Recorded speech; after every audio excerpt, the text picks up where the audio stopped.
So, Berto, the other night I saw Licorice Pizza in the theater, which was wonderful. And I immediately texted you and said, we got to do an episode on Licorice Pizza. and I demanded that you run out and see it right away so we could talk about it on the podcast. Yes. What do you say, Berto? Let's talk about it. Let's talk about it. This is the Psychology in Seattle podcast. I'm your host, Dr. Kirk Honda. I'm a therapist and a professor. My name is Humberto Castañeda, and I manufacture vinyl CDs. So, rating, Berto. How many Bertos out of 10? I'm going to give it a 9. I gave it a 10 out of 10. I need to watch it again, but it was a pretty euphoric experience watching it the first time. Yeah. I loved it, and we'll get into why. Rotten Tomatoes, Berto. What do you think the critics gave it? Critics must have loved it. I'm going to go 98. Ooh, 91. Oh. 98 would be a stretch, I think, especially for a movie like this. Okay. There are very few movies that, movies like Get Out might get like 98 or something. But it's PTA. They're like, yeah, but this movie... But this movie is a little rough around the edges, It's audience, what do you think? And there is a reason I gave it a 9. The audience, oh man, that's a tough one. I'm gonna go 85. 65. What? Yeah. 65? Yeah. Who are these people? Yeah. I mean, wow. To be fair, 65 is still pretty good. I mean, the average movie on Rotten Tomatoes probably gets below 65 audience score, but still. We both know of a lot of movies in the 80s and 90s that are not good. Yeah. But 65. So why do you think wow. 35% of people did not like it? It is long.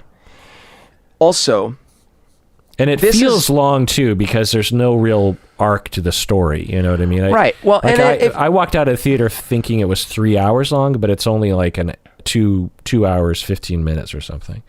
Not what? It felt like 3 hours. Right? Okay, so there's a couple things. First of all, his movies are already non-standard. You don't really have one character arc that's like, okay, I mean, you do have a character arc, but you don't have the normal 3-act structure, and you don't have the usual just single climax. You have like vignettes almost. By the way, I felt this was this was his Wes Anderson. Like this was the PTA Wes Anderson movie. How so? Like well, side note, afterwards I thought so Wes Anderson's favorite movie, my favorite movie of Wes Anderson is Moonrise Kingdom. Yeah. And I felt like this was PTA's Moonrise Kingdom. Yeah, that's exactly why.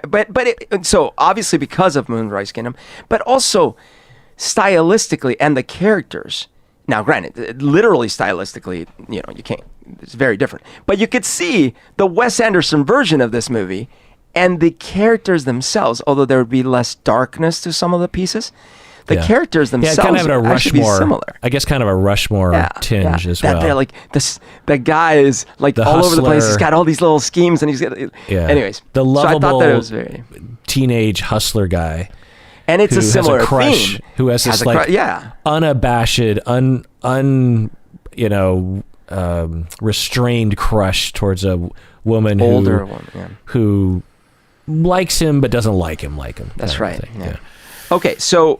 But I think that what happens is for a lot of people, this is just too non-standard. And they saw the preview, they saw a lot of famous people in it and a couple of cool-looking scenes in the preview, and then they go and they sit and they're like, "Oh, this feels long," and I don't know what's happening. Yeah, Yeah, it's like Boogie Nights, for example, has laugh out loud moments. Like there are these very purposeful, and then there are these horrific, violent moments, and then there's incredibly sad moments. Philip Seymour Hoffman, for example, crying in the car and stuff. I'm so stupid. I'm an idiot. But even that is sort of played up for laughs a little bit. I mean, the way he looks, and I don't know, it's a little cartoony. And so for that movie, although also a reminiscent of Los Angeles and Hollywood, a section of Hollywood. That's actually interesting. I didn't think about that. Boogie Nights and Licorice Pizza are kind of like side by side in a lot of ways, but Licorice Pizza being a lot more mature, I guess. And because like you've always said Boogie Nights is your favorite PTA movie, and we'll rank them later, but I have, although I like Boogie Nights, compared to his other movies, I find it to be towards the bottom, because his other movies I find just to be so transcendent. Like it's just Paul Thomas Anderson anyway, we'll get into the ranking, but let's talk a little bit about the movie here. So it stars Alana Haim as Alana Kane. Which, by the way, okay, so the Haim thing. Had you heard Haim before this? Oh, yeah. So you were aware of Haim? Big time. I have a mild obsession with that band. Okay. Yeah. I had never heard of Haim. Oh. And this was hilarious. So leading up to watching the movie, you telling me that we were going to talk about PTA, I did a search on Wikipedia I did a search on IMDb to look at his filmography just to see what I had missed. And I was so annoyed because when you expand his filmography, it's just littered with all these music videos he's directed for some band called Haim. Right. So I eventually went to Wikipedia, but I was so annoyed. And I made a point of saying that. I told my wife, I'm like, because she's always hounding me. Like, why don't you use IMDb? You're always going to Wikipedia. And I'm like, I tried to use IMDb, and look what's happened. Yeah. There's like a page and a half of stupid Haim videos. I don't even know what that is. Not only Haim videos, but he did videos for Michael Penn, whom you and I love. Right. And his wife. I appreciate that. But now when I'm trying to look at his list of movies. Yeah. So then the movie's starting, and before it starts, they play a Haim video. And I'm like... They didn't do that in my theater. They played a Haim video, and I'm sitting there going... Was it the one where they're walking down the street? No, this is that's the Summer Girls. No, this is the one where she is like at a reunion, like a high school reunion or something, and she's. Yeah. Anyways, I'm sitting there annoyed because I'm like, oh my God, I can't get away from this Haim thing. So yeah, I've had a mild obsession with them for years now, and their music is right up my alley. It's very nice. It has an 80s kind of feel to it. And I love the fact that they write and perform these songs, play the instruments themselves. But the other thing about them is they're kind of like the Beatles in that I just love seeing interviews with them. They're hilarious. They're very entertaining. And their interactions, and particularly Alana, like she's the shining star of that family. I mean, she is so charismatic and funny and genuine and off the cuff. And she wasn't a member at first. She was the youngest. She was the little sister. Well, they did. Because I became a fan overnight because I like I said, I never heard. And now all of a sudden I've watched tons of videos. I've read and watched interviews, read their backstory. They had the two older sisters had a band and it wasn't doing much, and then the older sister became a guitarist and went on tour with like actual bands and things, including Casablancas from Strokes. Julian. She was like the guitarist on it or something. And then when that happened, they're like, okay, let's reform, and then they grabbed their little sister in there. Yeah. I mean, they're hilarious. Yeah, Alana Haim, first acting gig. Did you know that? Yeah. I saw interviews too. Like, I watched a lot of content. Yeah, and Cooper Hoffman, who's Philip Seymour Hoffman's kid. Which I didn't know until I watched an interview, and I'm like, oh my God. Yeah, I knew that before. It's so intense. Yeah, he doesn't look super like his dad, but there are certain looks where I was like, oh my God, that's just like his dad. And certainly he has his dad's coloring, if you will, like his red hair. And acting chops. Right. Yeah. So for those who haven't seen the movie, we're not going to really spoil it because there's not really anything you can spoil. Not really.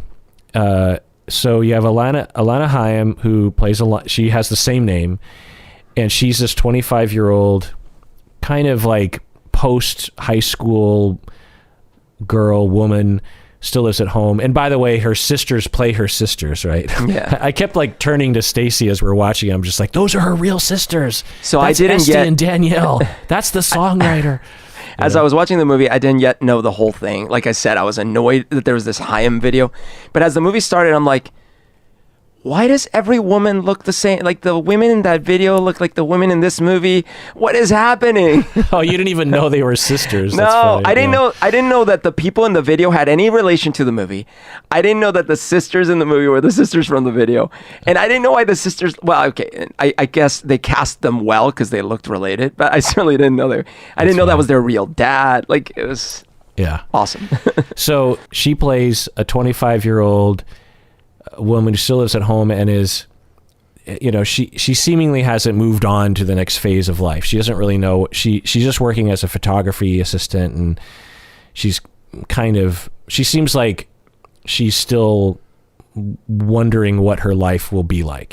She's not really sure of what her situation is. And then she meets Cooper Hoffman, who plays Gary Valentine, who is also his first acting gig, which I was kind of surprised by, because you just figure if Philip Seymour Hoffman's kid, you figured you would have been acting all along. But to take a risk like that, Paul Thomas Anderson, with two completely first-time actors, which again is a very Wes Anderson thing to do. Moonrise Kingdom, the two actors that he had obviously weren't like tried and true. No.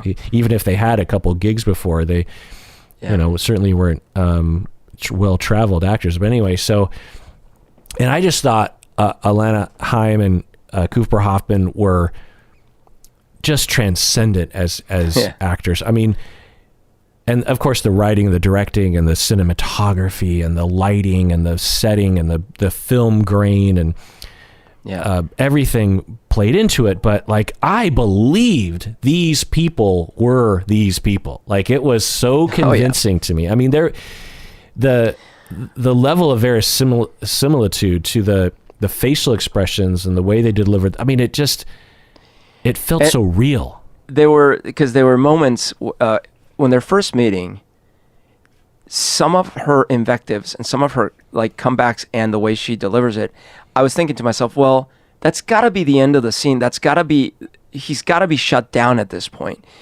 because A, like, how can you come back from that? And B, like, no actor is going to be able to play it like it's okay. And yet he did. And of course the dialogue did and the script did, but he did. Like, you could see his tranquility with being like, no, I'm okay with who I am, and I'm going to still pursue here.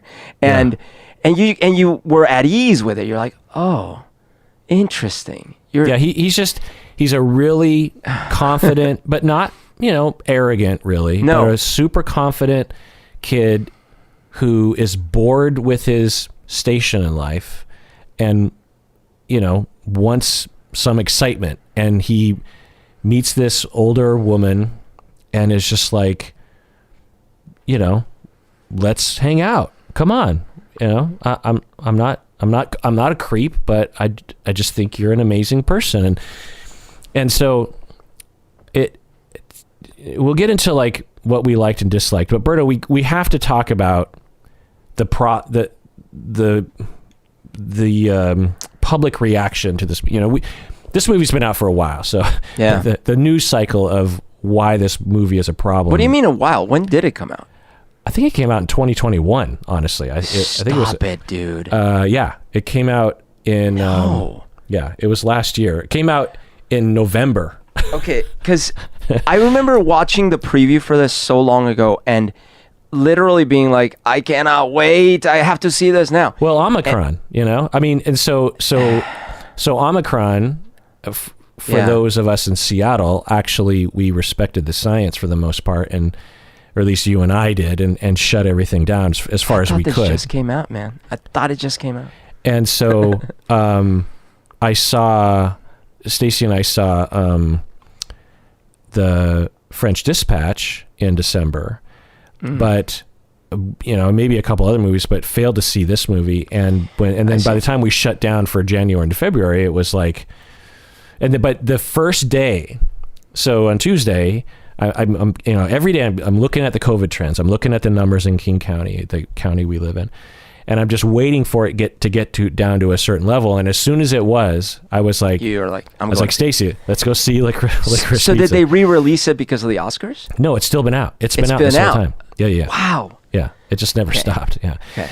But anyway, so we have to talk about a couple scenes a couple elements of this movie that people don't like. What do you know what those are, Berto? Have you seen? I'm imagining because of the day and age, the age gap is probably one of the aspects that. Right. So let's talk about that first. Okay. So she's 25, he's 15. What are the potential problems with that, Berto? I could see people having a couple different reactions. One of them is, especially a lot of guys probably, but I'm gonna guess more than just guys, going, oh wait, so that's okay? Like you can't have like a guy and an older dude and a younger gal, but you can have an older gal and a younger dude. And I could see also that like that's definitely not a consensual relationship. Why is she going along with this kind of thing? Right. Well, it's potentially consensual, but we don't say that it's non-abusive and non-criminal right. when a 25-year-old and a 15-year-old are involved romantically or sexually. Right.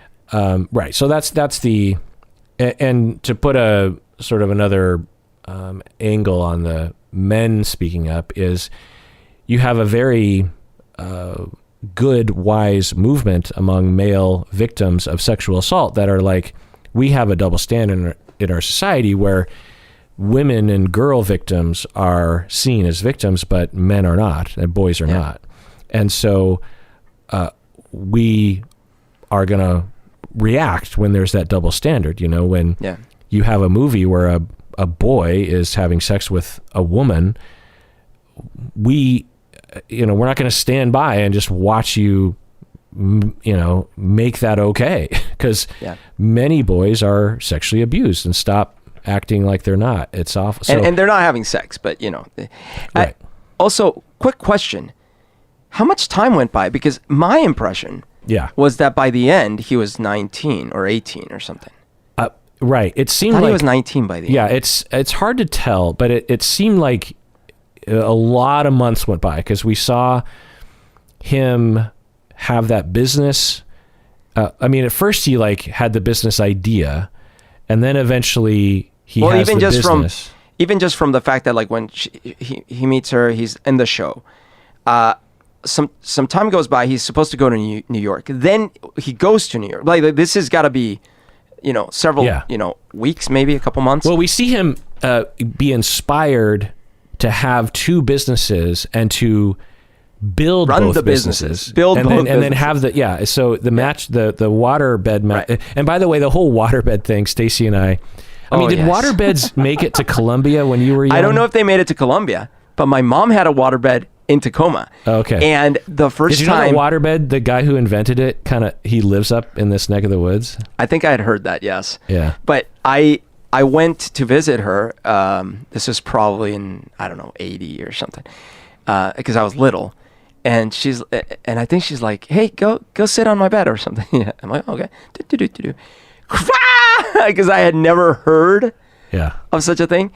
My mind was so blown. I'm like, it's a what? A waterbed? Yeah. And in my head, I'm like, wow, technology in the United States is so advanced. You can make beds out of water. Yeah. And it's so amazing. Yeah, the waterbed craze of the 70s was so ubiquitous that until I see it depicted in movies, I'm like, oh yeah, they were everywhere. and because I feel like today, I don't feel like people don't have waterbeds anymore. You know what I mean? Yeah.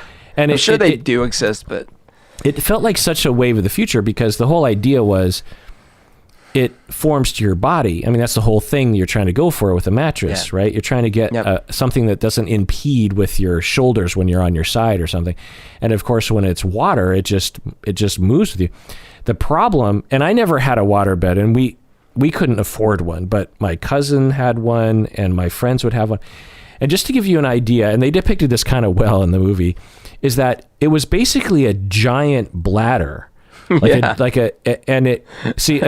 on when they started making water beds like in the 90s and beyond, they would make the water would be in chambers. And so but back in the day it was just one giant bladder of water, and so if that pops well that would happen frequently. And so there's that, and two, it wasn't heated. Now they'll have like these heaters, and so you could get, if it was cold out, it would be this extremely cold thing, right? And so you'd get into bed, and the other thing was, if the power goes out, you got an ice cube.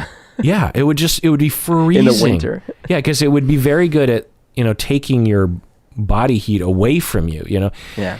And the other thing was that if you moved at all, it created waves. So especially if you slept with someone, every movement you made, even the slightest movement, would create a wave that would go through the waterbed, and it would take a while for it to calm down. And so it on paper it seemed awesome, but in reality it was just like an extreme inconvenience. And I think part of the problem, part of the appeal also, was that mattress technology in the 70s was so bad that anything was better than that. Like, I remember mattresses growing up just being these totally hard, metal spring, just not comfortable. And I feel like waterbeds come out and you're just like, this is luxurious, And as a little kid, because I was little to the point where a little body laying in that sea, and it felt so fun. I mean, I had to be told repeatedly not to bounce on it so hard and stuff. It was more of a ride. It was more of like a ride. Yeah, totally. It was more like a carnival ride than a bed. I kept asking, can I go on the bed? No, you already went on the bed. Like, but it was a big deal. Yeah. It's like a bouncy castle. And again, for me, there was the additional thing of, this technology up here in the United States is crazy. Yeah. I will say I have a very fond memory of being with my friends on his waterbed, listening to Phil Collins "In the Air Tonight" with the lights off. That'd be cool. Yeah. That'd be very cool. It's a very 1983 memory for me. But anyway, so yeah, the age difference. Now, so question, Berto. Was there sexual... So if he has a crush on her, if he wants to be her, if he's wanting to be romantic with her, if he wants to have sex with her, most circumstances were like, well, kids are going to kid. It's fine. If a high school kid has a crush on their teacher, like, it's innocent. What are you going to do? The difference is when the older person reciprocates or leads them on or encourages it or something. Did she have romantic and sexual attraction, lust, tension toward him in the movie? Yeah. Yes. How so? Well, I think even initially there was flirtation happening, even though she was trying to lay boundaries. She was giving mixed signals, and showed up to the date. Let me provide. So I don't know. We can't know what was inside of Alana's character's head. Course. But the way that it played to me in the beginning, he's hitting on her at school while she's a photography assistant, right? And that was also very 70s as well. Just that whole, like, anyone want a mirror? And just the whole way that they took those pictures and how, like, impersonal it was. I was like, do they still do this? They probably don't. But anyway, the way that I read it was, and I felt like the writing and the directing and the acting made this possible for me to see it this way, which I enjoyed, because I was like, I hope she doesn't want to have sex with this kid, was that she thought he was this really, like, let me give you an example. When I was in high school, I was seniors with my friends. I had this really tight-knit group of guys. You've known a number of these guys. And we were kind of a little crew. Like, we called ourselves a particular group name. In the yearbook, they took a picture of us because we were always together. There were like these different groups of friends that there's like, there's those 5 guys, those 7 guys, got to take a picture of them. But we had this freshman who was our mascot, and he was very small, and he was the younger brother of one of our classmates, and we would hang out with him like all the time. But he was, he was 13, 14 years old, and we're 17, 18. And he was, being exposed to things that were beyond his years. None of us like had sex with him or anything like that. But I remember we loved him. He was, we called him, his name was Larry, and we called him Lar, Lar. And we'd pick him up, and he wasn't a friend, he wasn't, we Yeah. knew he wasn't like an equal friend, and we didn't invite him out when we went out because he probably wouldn't have been able to go to, but like he was our little young buddy who followed us around, and he worshiped us, and we knew that. And to the point, Berto, where after we graduated, him and some of his classmates spray painted our motto on the high school after we were gone. And I remember him telling us, and I was like, Lar, no, like don't do that. Down. Yeah. And so, he worshiped us, and we knew that there were a lot of kids his age that worshiped us, but we chose him because he was the most, I don't know, just the coolest one of the bunch and the most malleable maybe, or I don't know, but it was, I kind of felt like the relationship between Alana and Gary was kind of like that. And by the way, I love the choice of calling him Gary because like a lot of kids were named Gary back then, but because I don't deny that. Let's put it this way. There's the surface level, there's underneath the surface, and there's the deep level. But the facts are, this isn't 2022 where she's like on Tinder, she's dating someone different every week. She's got no boyfriend, and she's frustrated by it, and she wants to find her place in life. She's feeling like in a weird place in her family because like her older sister seems to have it all together, et cetera, et cetera, et cetera, right? And out of nowhere, this annoying like 15-year-old kid, who of course she wouldn't normally look at or anything, seems so charismatic and so into her. So that strokes her ego. And that is intriguing to her. I'm not saying she's like, ooh, I want to have sex with this kid. But it's just like, I'm intrigued. Enough to inappropriately show up at what is essentially a date. Now, she could have, I'm sure she rationalizes it, right? She's like, I'm not going on a date. I'm just showing up to a stupid kid just because he's interesting to me. Fine. But she is definitely sending him confusing signals at that point. Yeah. And this continues. Now, but I think he knows. We immediately see how she's actually into... I think he knows, though, that she's but he's 15. Yeah, but I think he knows, like, I don't think I have a chance with her. I think he knew that. No, I don't think it's fair. I think he wished, but I don't think he was like, hey, step one, step two. I think he was like, I think that oscillates because, for example, we see that she's interested in people more within her age bracket, and he gets jealous. Then she also gets jealous when women show him affection, which you would think she would have been very inviting of. Oh no, actually, here, come meet this gal. This is perfect for you. Go along, kiddo. Go along. Right. Instead, she is threatened by it, and she. So I don't know. I get it, and that's the way some people are seeing it, and that's totally viable. But the way I maybe I was just wishful thinking, but the way I read it was the way it goes is they meet, and neither of them have a romantic partner. They become really good friends, and they're hanging out a lot, and they're having, they have a similar personality. He brings something out in her, and she brings something out in him, and they're not being romantic, but then she meets a guy, and they start dating. One his colleague, Yep. right? Yep. And who is older, and as soon as she meets him, it's on, right? Because she's open to romance, but not with Gary. And as soon as this other guy comes along, it's like, yep, let's go. And then she pulls away from Gary because she's hanging out with this other guy all the time. Then that guy kind of blows it with her. Yep. And then she goes back to Gary because she doesn't want to be with Gary, but he's a friend, and it's sort of gratifying to her that he worships her, right? Then when she doesn't have someone, he starts hanging out. I can't remember the exact sequence, but eventually she's alone. They have the again. mattress party, and he shows up or this other gal shows up to view the mattresses, and she's, right. I guess, also a child actress maybe or something. And she sees that he and her are like they're getting along. And she's sitting here in this bikini, who she was like very happy that she was wearing because she was excited to have his reaction.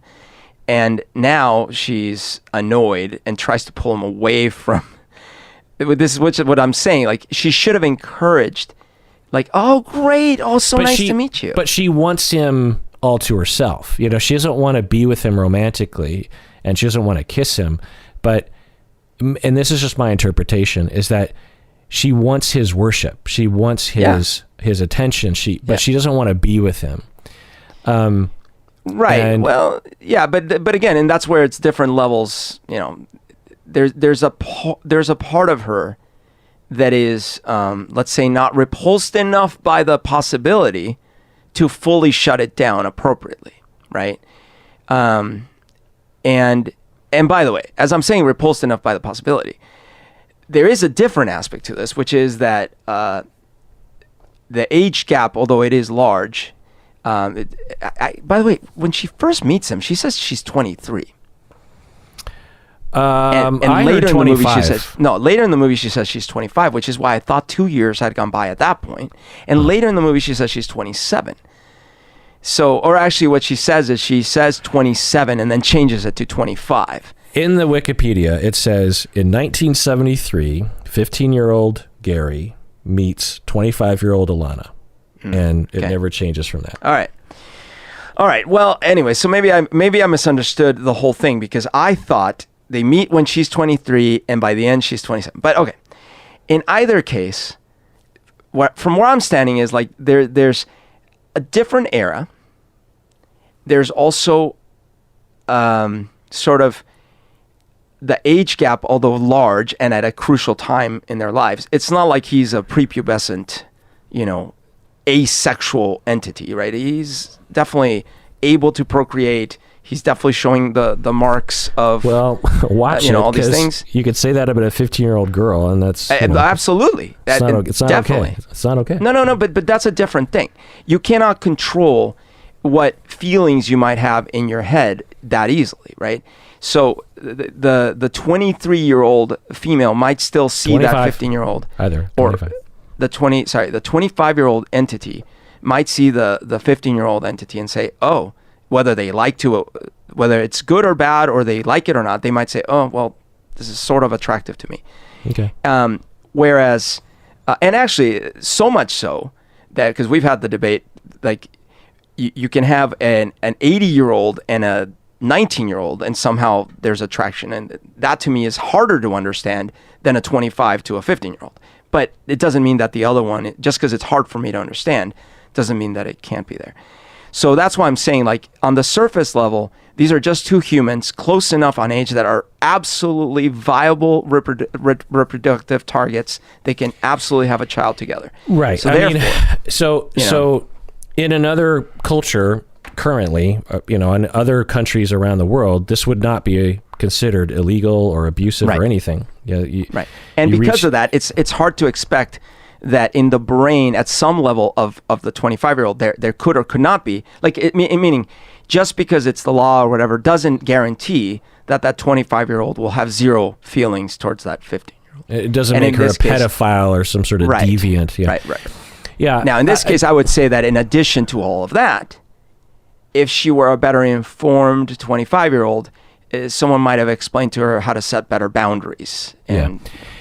Yeah, and the first point you made, I'll drill down that a little bit, which I appreciate, is that it's of the time. I mean, I wasn't, entirely sentient at the age of 2 in 1973, but I was, wasn't long after that. It wasn't, one, you had Elvis and Jerry Lee Lewis not long before that, literally dating like 13-year-old cousins and shit. Yeah. And so, and those are famous people doing it without they weren't hiding it. They were doing it in the open. So it was a different time. It was a different set of mores. And especially for boys that were 15, it doesn't mean, and, as a flip side to this, there were plenty of boys, 15-year-old boys included, being sexually abused and completely denied the label of victim because our society just didn't see it that way, and it continues to this day. Right. So that's not what I'm saying, but it was a different time, and the notion of a hard line at 18 was simply non-existent at the time. There was not this idea that we have today for very good reasons. You know, we have an emerging awareness of sexual abuse and power dynamics that has really helped us to advocate for victims and to, prevent abuse from happening, presumably. But can a 15-year-old and a 25-year-old be slightly romantically connected and hang out together and have it not be exploitative and harmful to the 15-year-old? Maybe. I don't know. Well, okay. I shouldn't say it so shortly. But in today's world, we want to avoid things like that because we have no way of differentiating the non-abusive situations from the abusive ones. So we just say no because why? But back then, they did not have that delineation. Well, and I'll say, look, I don't know what was right or not right, but I know that when I was in high school, which was in the early 90s, one of my girlfriends and many of the other girls in, say, her strata of, hotness or coolness or whatever, dated guys that were outside of high school. Some of them well outside high school. Yeah, same. And apparently, not apparently, like no one was calling the cops. Now, people should have been calling the cops, but no one was. So does that mean that in the early 90s, we just all kind of accepted that this was part of the equation too? Yeah.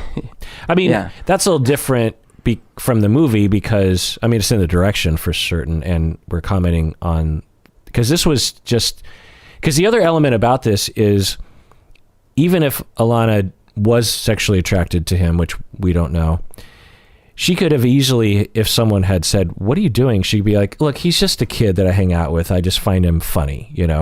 That happened all the time. Like when we were kids, there wasn't this, and I think for bad reasons, this attention paid to age. It was just, it just, we didn't even imagine that this sort of abuse could happen. It just wasn't conceivable to us because it was never talked about.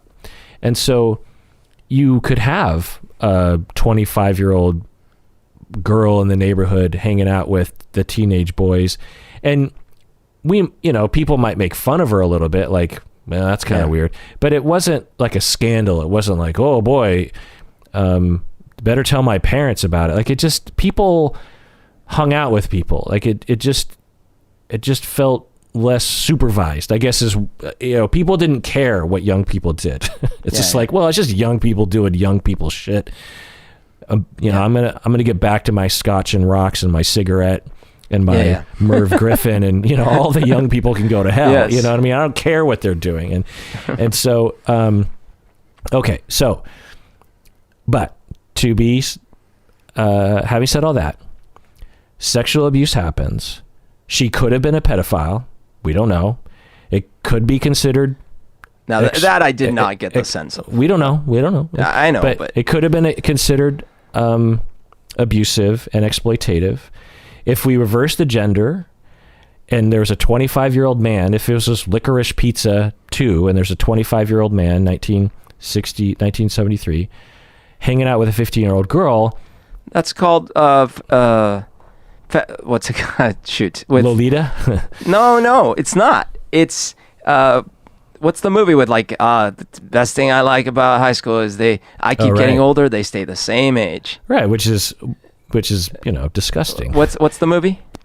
Dazed and Confused. Yeah, Dazed and Confused. But they don't put that line in there because it's like this crazy anachronistic aberration. It's like, that was a common sentiment. Totally. I mean, not that line specifically, but like a dude out of high school still dating the high school girls. Yeah. I knew people in the late 90s that bragged about, like, it was horrible even then already, but they did brag about it.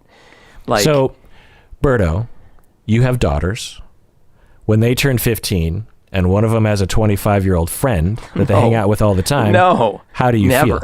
Nah, I don't feel, because that doesn't happen. Like, that would not be allowed. But what if your daughter comes to you and they've been hanging out secretly for a while, and she says to you, Why no, are no, you no. torturing me? Let me tell Why are you. torturing Let me tell you all the reasons that show that he's a good guy. And, Oh God. And I have a crush on him, but he would never reciprocate because he doesn't think it'd be that way. We're just really we're like soul friends, you know. We hang out. I just hope she has no daddy issues to cause that. So why would you be universally against that? And with this movie, you're like, it's fine. I'm exaggerating for effect a little bit, but only a little bit, because in reality, look, when I was 23, I went out on a date with a 19-year-old. I was almost 23. And went out on a date with a 19-year-old. That's not that big of a difference. It's 4 years, less than 4 years. To me, plus she's an adult. No, I know, but to me, it felt like complete incompatibility. We went out on a date, and I because, you know, I thought she was very attractive and stuff. Sit down, try to talk, and I was like, oh man, and it's just a huge gap. Now, I'm not going to say that's not the same with every person, different people mature at different rates, blah, blah. Totally. It might have just been that person. But I'm just saying that I was a little surprised that in only 4 years, there seemed to be so much less in common that we could talk about. And those 4 years actually turned out to be pretty crucial. 4 or 5 years in that area are pretty crucial. So I actually could never relate. And in high school, I couldn't relate. My girlfriend, who before and after me dated guys who were in their mid to late 20s, I couldn't begin to understand why those guys were dating high school girls. Well, I mean, okay, so the road you're going down is, I don't understand how you would do that. You'd have to be very immature. Okay. I guess so, because by the time I got to be 25, the thought of dating a 15, a 16, like, I'm not saying that. Look, do you understand today, why? Could you, in when the I movie, see a see why 16-year-old Alana hung out with Gary? Sorry, what I was going to say is, even today, when I see a 16-year-old artist or performer that's very attractive, I can recognize, yeah, that's a very attractive woman, or girl, even though she's only 16. But that doesn't mean, like, even at 25, that in my wildest dreams, I'd be like, oh, that seems like someone I could or should date. Like, that would not. So I could never relate. I couldn't relate when I was 15. I couldn't relate when I was 25. But at the same time, when I'm seeing this movie, the part that I can understand is sort of like striking up a friendship between those two, because, well, the guy is a little older than his years and she's a little younger than her years. I think if she hadn't kind of given him double signals, and if the movie had actually played out how I imagined that it was, which was that there was a 4-year span, then I'd be fine. I think if it really is, like, if he's still really only 15 or 16 and she's still really 25, now I'm back to like, no, I don't. Come on now. Yeah. When Lolita came out, and there's this long history of Lolita that maybe we should do an episode on sometime. Yeah. There's all these interesting ins and outs of the book, and then the Kubrick version, and then the 90s version with, what's her name? Alicia Silverstone. Yeah. What's her name? Alicia? Well, that was the with the glasses, and she was next door to but it wasn't a strict recreation of the story. Yeah. And the evolution of not only the story, but also how we depict it in different eras and how audience react to it. But it's undeniable that there are certain versions of that story that are told which are somewhat sympathetic to the guy who is a grown man dating and having sex with a 12-year-old girl or something. Yeah. She's young. Yeah. And there were times when it was just like, well, he's attracted to her. What are you going to do? It's not okay. He shouldn't do it. And so in 20, 50 years, are people going to listen back to our conversation and be similarly horrified that we were even giving this storyline a chance to work? Where it's like, well, no, that's just not okay. There's no, because the same statements would be said about Lolita and other kinds of stories like this back in the day, which is like, well, this one's different. It's not really exploitative. And the younger person was the aggressor. And because in Lolita, the younger person is at least written. And by the way, in the book, the narrator is not reliable because it's explicitly told from his perspective. And and then there's this prologue at the end, essentially, that says, like, I think he's in prison now because he's a sexual predator, and you're basically reading a justification from a rapist, so you can't really take everything as gospel. But anyway, and so what if a 12-year-old girl in some long time ago is confusingly trying to learn how to become into puberty and is expressing what she doesn't realize inappropriately or whatever towards, that's not her responsibility. Like, the responsibility is on the adult. yeah But that's not the way it was always seen by audiences, right?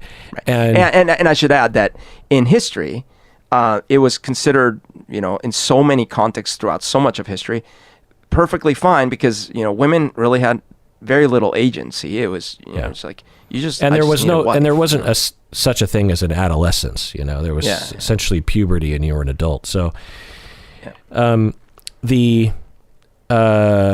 I don't know the answer. I can tell you from my cultural pocket I'm in right now, when I watched the movie, I didn't feel tense or grossed out by any of it.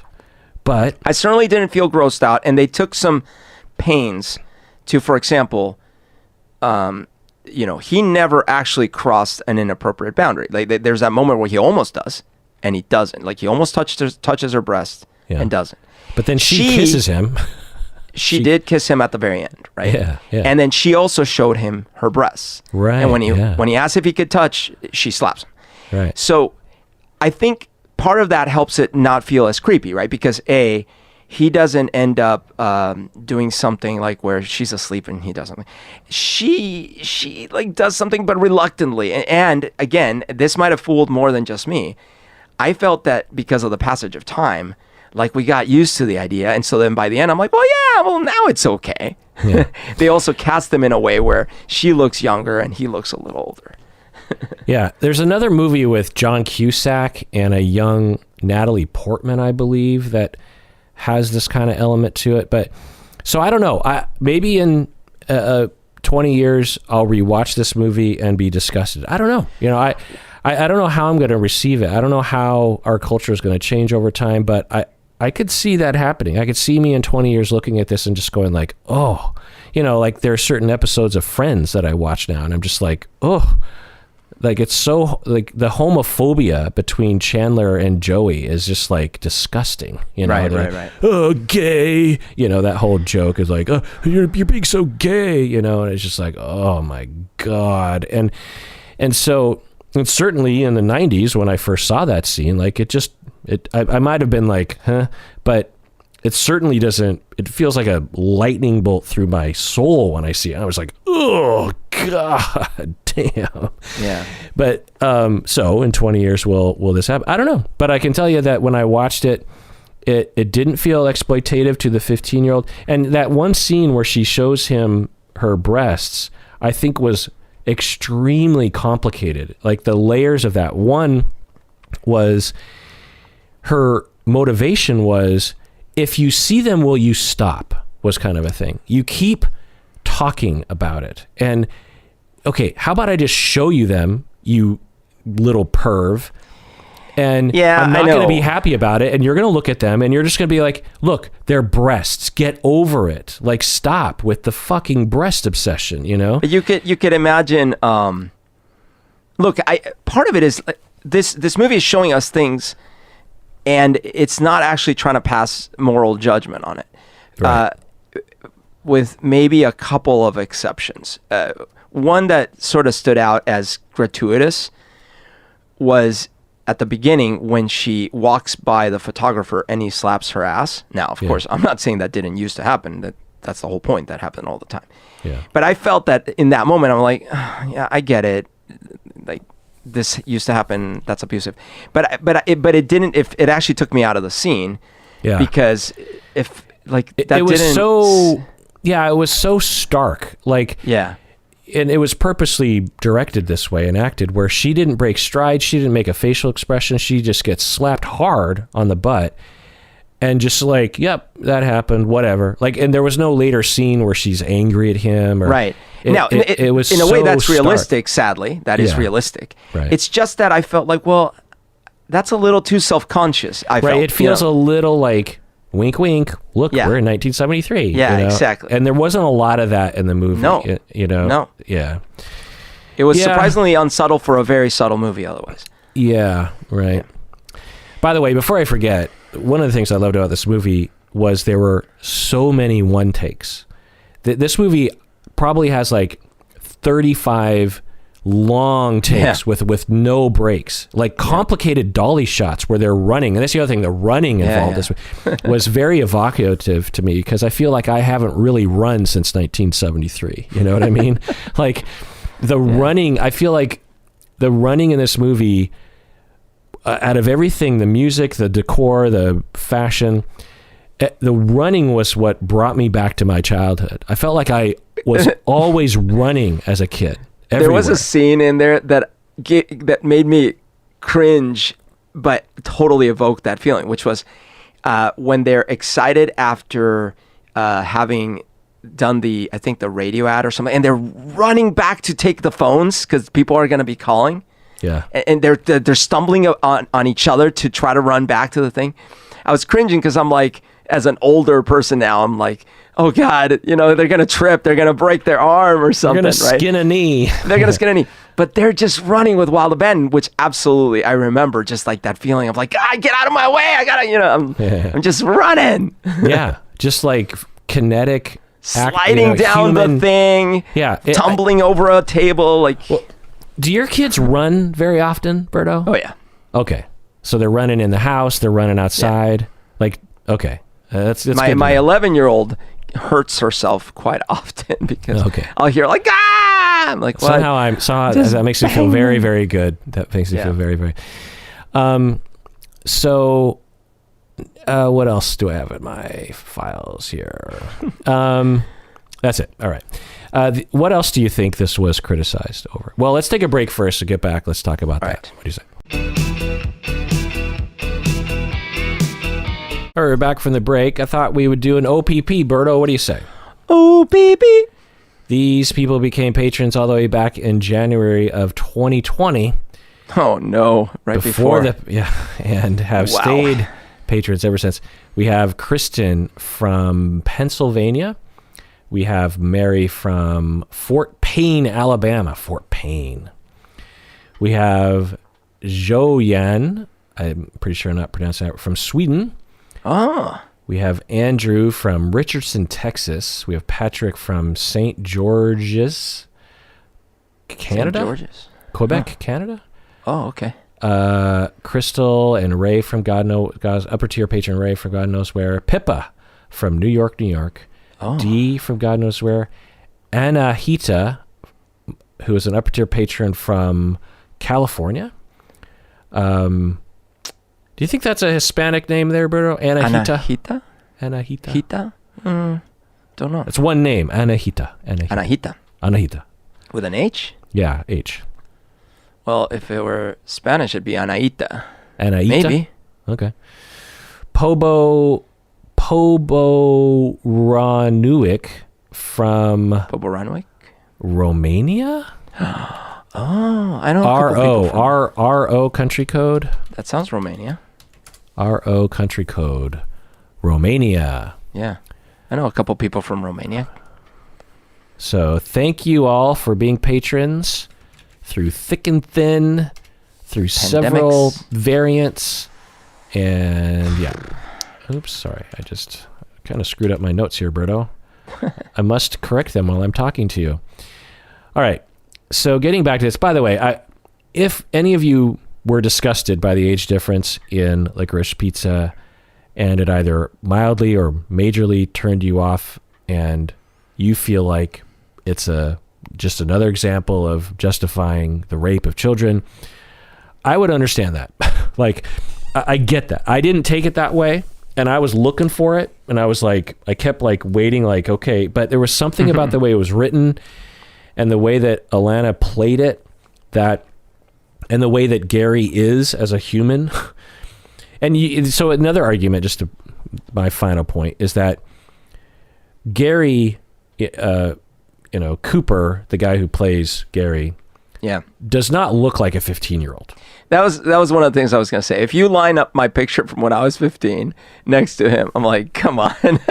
Right. Like Stacy, about early in the movie, she turns to me, she's like, he has sideburns.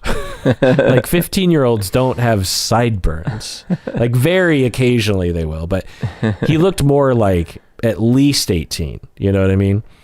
So if you had an actor who was actually 15, we might have felt differently about it because you'd be like, that absolutely was child. the case. Like she looked younger, he looked older. Yeah, like one of his friends, looked like a little boy. A legit.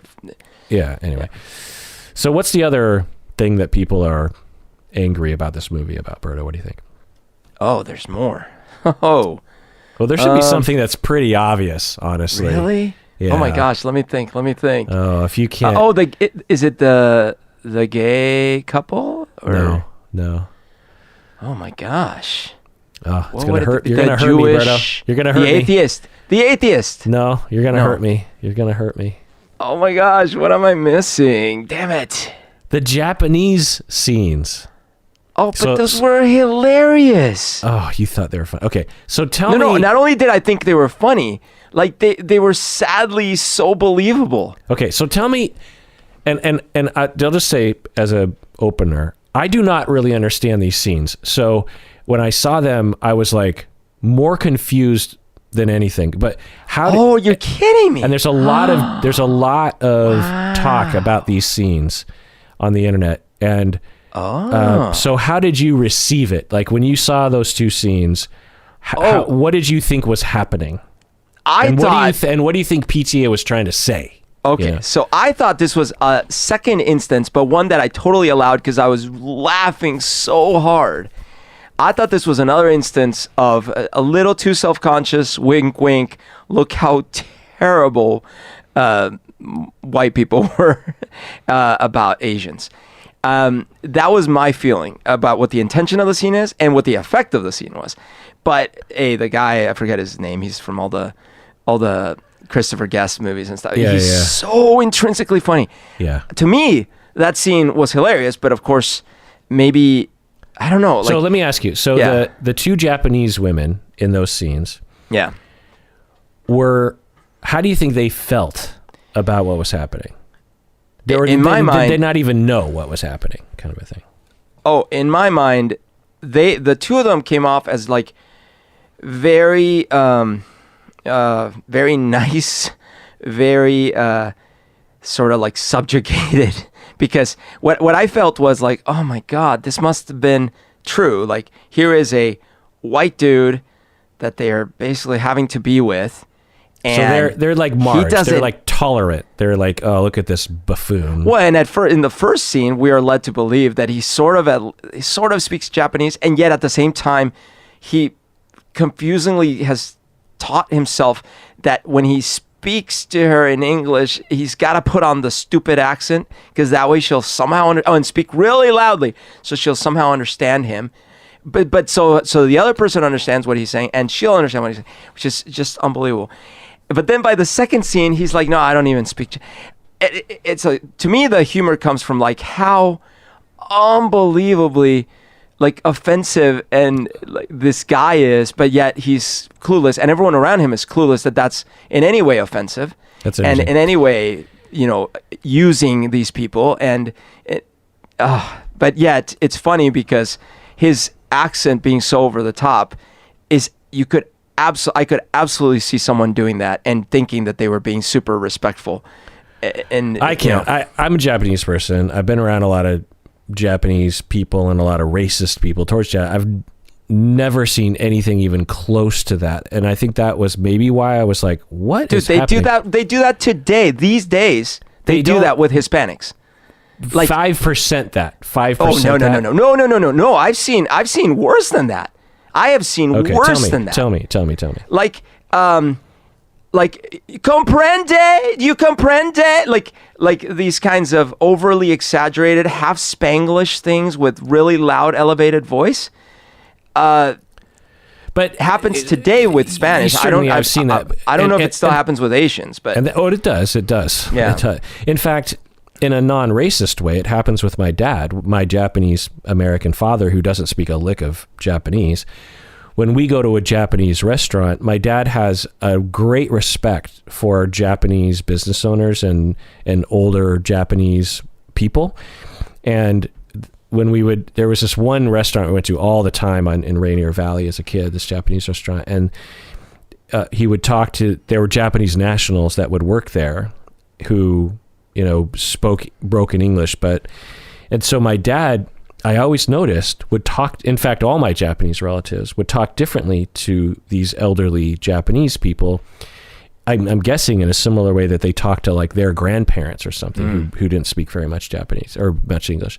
There's a lot of, and again, this is my Japanese father talking to Japanese, primary speaking people. And my dad would be like, like a lot of, a lot of that kind of like, instead of just going, it's, hi, that kind of thing. Yeah. And my dad doesn't do that. He doesn't do that. I mean, maybe he does a little bit of that, but not normally. And he would speak in more kind of broken English a little bit, simpler English, because maybe he thinks they won't understand fast talking or that kind of. So on some level, that kind of talk, I think, is natural and emergent from, I don't know, just like the way you learn how to talk to your grandparents who don't speak English very well.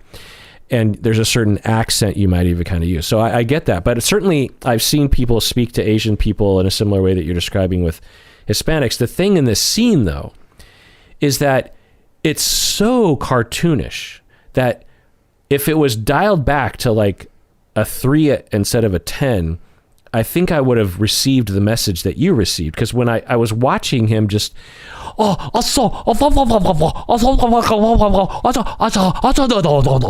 I'm just like, are you kidding? Like, what is happening? Like, did I just step off a cliff into like some like complete bizarro land? Like, what are we watching? It wasn't even offensive to me because it was so beyond the pale. I didn't even get the joke. I mean, I watched a movie that was made in like 1991 recently. It's a terrible, terrible, terrible movie. It's called Samurai Cop.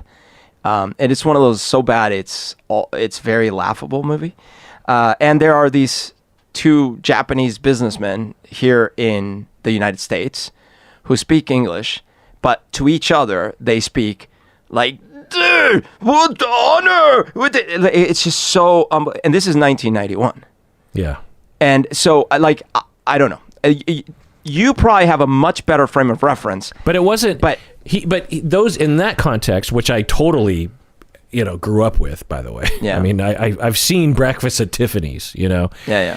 And so, I get that, and that's deplorable. But what this is trying to do in a movie that's trying to look accurate, there were so many little details that were trying to recreate Hollywood of 1973. It wasn't a cartoony movie. This wasn't supposed to be some exaggeration. And then this character comes in out of nowhere and is doing something that I'm quite positive no one ever did. Now, did someone do something in that direction? Absolutely, 100%. But he's talking in a broken Japanese, just bastardized, stereotypical, weird accent to a woman. He's speaking English. He's going, he says we buy restaurant. And then he says, yeah, she doesn't speak English. And I don't speak Japanese. You're just like, so you're like, what's going on? I don't. So I mean, the joke? You're probably right to some extent. I could see that. At the same time, this is not the only cartoony element of the movie because, for example, Barbara Streisand's boyfriend, way over the top, like crazy, violent, but all these things, right? I could see that happening. You know what I mean? Yeah, but a little on the cartoony edge, right? Like a little, but not that far. But there's other bits too, like for example, the I Love Lucy kind of, or the older lady who works with the kids, and I think that was actually Lucille Ball, right? Wasn't okay? It? And they then called her she's Lucy. Yeah, vicious behind the scenes and hits him and insults him. I and all think these that things. was real. I think there were reports of Lucille Ball being not nice behind the scenes. Still a little cartoony, right? Yeah, in that direction. The fact that it's a sitcom and there's not 6 kids, there's 20 kids or whatever. Like, it's a little cartoony. There's a few other things like that. But it all felt grounded. It all felt like it up. It all felt like it up. Well, I don't know. I felt like those 2 scenes with Barbra Streisand's boyfriend and Lucille Ball, for me, as I read them, I was like, yep, totally could happen. The Sean Penn motorcycle jumping over the fire. Totally could happen. I felt like that was supposed to be Steve McQueen, and I just think it's a little same way. To me, it read the same way. It's like there's a few larger than even the characters. The main kid, like how many 15-year-olds are like that? Yeah, there's some, but it's a little. It's pushing it a little bit. Pushing it. But to me, this, like I said, this one stood out too much. Stacey, well, not only stood out, I just didn't even get it. I'm like, what did I just watch? Like, me, I read it as like, that's why I was saying it. To me, it was in the same vein of the slap on the ass, except this one didn't bother me because I was laughing. But to me, it was Paul PTA saying, "Oh my, do you see how clueless people were about?" Yeah, and I feel like they needed a beat where the Japanese woman rolled her eyes or something, like, because I couldn't tell. I was actually not entirely sure if the point was that the women actually understood him. Oh no, 0%. No. The point was how ridiculous and a stupid idiot this guy is. But that's how like badly presented the scene was that I was like, is PTA trying to show that you have to speak in this way to women? I don't understand what's happening. Like, it was so, and I asked Stacey, I'm like, did you? And she's like, I didn't understand what those scenes are about. And a lot of other people online are saying the same thing. They're just like, what was the point of that? Well, who was the joke on? Were we laughing at him or the women? Well, who are we laughing at in that scene? You know? Huh. And that is the question whenever these kinds of scenes come up, is like, who are we laughing at? And the way you found it, which I think was the intention, is we're laughing at the racist dude, which of course is great, you know, but laughing at the racist dude in the context that no one around him seems to think this is a problem except the 2 Japanese women. Right. So that's why they needed some indication from the women, which I found to be kind of a blind spot, perhaps, of Japanese women, by the way. From Paul Thomas Anderson, to not have them roll their eyes, to not have them go. No. They were just stoic. They were just like standing there. I mean, I guess it would cut both ways, because the reality of the situation is people just had to put up with it. But there could have been some little just flinch, or it's like they didn't. They were just like these cardboard cutouts of human beings. That's not the sense I got from the first woman. I don't remember the second one. The first woman, I was like, she is clearly not having a good time here. Anyways, but look, at the same time, I'm not Asian, and I didn't have that aspect to it. And so I may have given it too much. I might have forgiven too much on the cartoony side of it. I was not offended. I want to be clear. It did not offend me, and it still doesn't really. I just, like, regardless of what the topic was, right? These 2 scenes stuck out like a massive sore thumb. That's so weird, man. In a movie that had basically no flaws except for these 2 scenes. So hard in those 2 scenes, especially when he says, because I was laughing so hard in the first scene. In the second scene, I'm laughing hard, but then he says, "I don't speak Japanese." Like, I'm like, oh my god, because I assumed that it's like, he obviously met them. He speaks a little Japanese, but then he's so clueless that he thinks. So here's a litmus test. Here's a litmus test. Listeners out there, any Asians, did any of you laugh at that scene? Because I think there might be something kind of mildly racist about, not that you're committing, Berto, but like I don't know how to put this. Because because of course, if you received it that way, and many people did, I read because I was like trying to figure out a lot of people were laughing out loud. Some people reported in the movie theater that there were multiple people laughing out loud to that scene. And they received it as we're laughing at the racist white guy. But the question I have for the listeners right now, were there any Asians out there who laughed out loud and were like, oh my God, what a racist white guy? Well, but it's not even the racist white guy, though.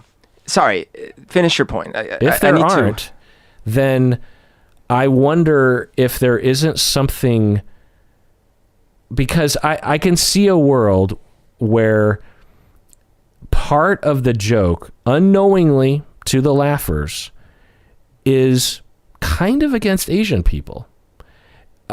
Not like horrifically, but like there's a tinge of either ignorance of race of Asians or dehumanization. But if there are other Asian Americans who thought, especially Japanese people who thought that was funny, then I'll concede that it's fine. To me, this is the same thing, same category as when I was in the physics class in high school and my physics teacher is asking me repeatedly about my uncle Pablo Escobar. It's the same category. Although in his case, I would definitely dial the racism meter a little bit more in my teacher's case, but because the sense I got isn't so much like, oh, look at this stupid white racist guy. It was actually, oh my gosh, humans are so basic sometimes. This guy lives in a cultural pocket where these strange foreigners are still so strange and mysterious, but he wants to respect them. So he opens up one of their restaurants and wants to be with them and wants to speak their language, but he doesn't really. So he's trying to show respect, but he's clueless and he doesn't actually take the time to really learn the language. And everyone around him just there's nothing wrong with that. If you were to make a PTA movie about your childhood and you're in that physics class and you want it, but it's very short scenes. You can't, you and the physics teacher are just a passing little interstitial scene. Would you direct and write? So you would have the teacher doing this cartoonish version of Pablo, Humberto, Pablo. Which would seem like a cartoonish version. It's it's like your Uncle Pablo, but which was actually not an exaggeration at all. My question is, would you make your character, whoever you cast to be you in that scene, do nothing? Well, if I wanted to be... sit there. If I wanted to be accurate, I would be laughing along with everyone else. If I wanted to be modern, modernize it a bit, then I would have my character show that they know that that's wrong and that but that's not the reality of the oppressed person in the environment in which they are oppressed by everyone. Does not have the luxury of self-reflection. Okay. And in fact, might feel, even if I had been aware, because I was certainly, under the hood, I was certainly feeling discomfort. But even if I had consciously been like, oh, this isn't right, I would have been intimidated to make my displeasure visible in any way, right? But I wasn't even consciously aware. I like that. And I despise it when we depict something that actually happened in history as a way of, to some extent, calling it out. Yeah. And it's criticized. So let me ask you another question, bro. So you're directing the movie and this is your opus, right? This is your chance to really kind of have a scene, because it's not like this movie, Licorice Pizza, is about racism. It's literally the only moment in the movie where they have a kind of message along these lines, Yeah. And so you have this chance to tell your experience. And you have the cartoonist teacher, you have the student, the Colombian American student going, ha ha ha ha. Wouldn't you want to add a little twinge, like a shaking of a knee, or as the kid stops laughing, he kind of looks down. There's just a little kind of indication of there's an inner world in that character that maybe that character doesn't even. Wouldn't you be tempted to insert something like that? I felt I got that from, again, I don't remember the second actress as much, but I felt I got that from the first actress in that she did not like her situation. Okay. Now, it is true that by the end of the scene, she half smiles in agreement that they changed the verbiage to what she wanted. Which, by the way, the indication I got was, and maybe I'm reading too much, is like she does understand quite a bit of English. She's just not going to let this moron know how much. Because she's kind of getting what's happening anyways. The other thing was... She humors him with his stupidity. Were these his wives? I don't even understand. Well, okay, maybe they were married. No, it's possible they were married. But I got the sense that it's just like he's with them. Because then that was the other aspect of it. Were they romantic, sexual partners? That's the sense I got. Yeah, because then he says like, oh, yeah, no, she's not with me anymore. This is my new one. And why did... Because that was the other thing was... The other character is like, oh, I meet your wife, and I'm like, that's obviously not the same woman. Like, but it's a joke on all Asians look the same. No, it's a joke on the way I read it was, this guy thinks he's honoring the Asian culture and all that stuff, and yet he doesn't even care. Like he's like they're swappable to him, right? Which I get. He's the racist, but the other person, which I forget who it was, was it Gary? I don't even know who it was. No, because they do a double take. Like they're like, wait, what? And then he's like, oh yeah, no, I'm not with her anymore. Yeah. Let me know what you think out there. The other thing that people didn't like, and you mentioned it, was that scene where he hovers his hand over her breast, and that was criticized for being rapey. What do you think about that? Oh, see, okay. This is why we can't have nice things. So that's literally the opposite. That is, so there is this desire to be like, not only should sexual improprieties not happen, they shouldn't even exist in people's minds. But the reality of the situation is what we got to do is we got to help boys, girls, everyone to be able to be okay that you have impulses and ideas and learn how to not act on them. And that's the important bit. So you're like, oh my gosh, I'm a boy. I am so turned on. I've been into this girl for so long. There she is. I could just, but I'm not going to. That's the right outcome. Yeah. I asked my wife about this when we walked out. And the thing that this movie teeters on, I think, well, not teeters, that's not the right word. The vibe that I get from this movie is longing and kind of like star-crossed, at least friends, if you will.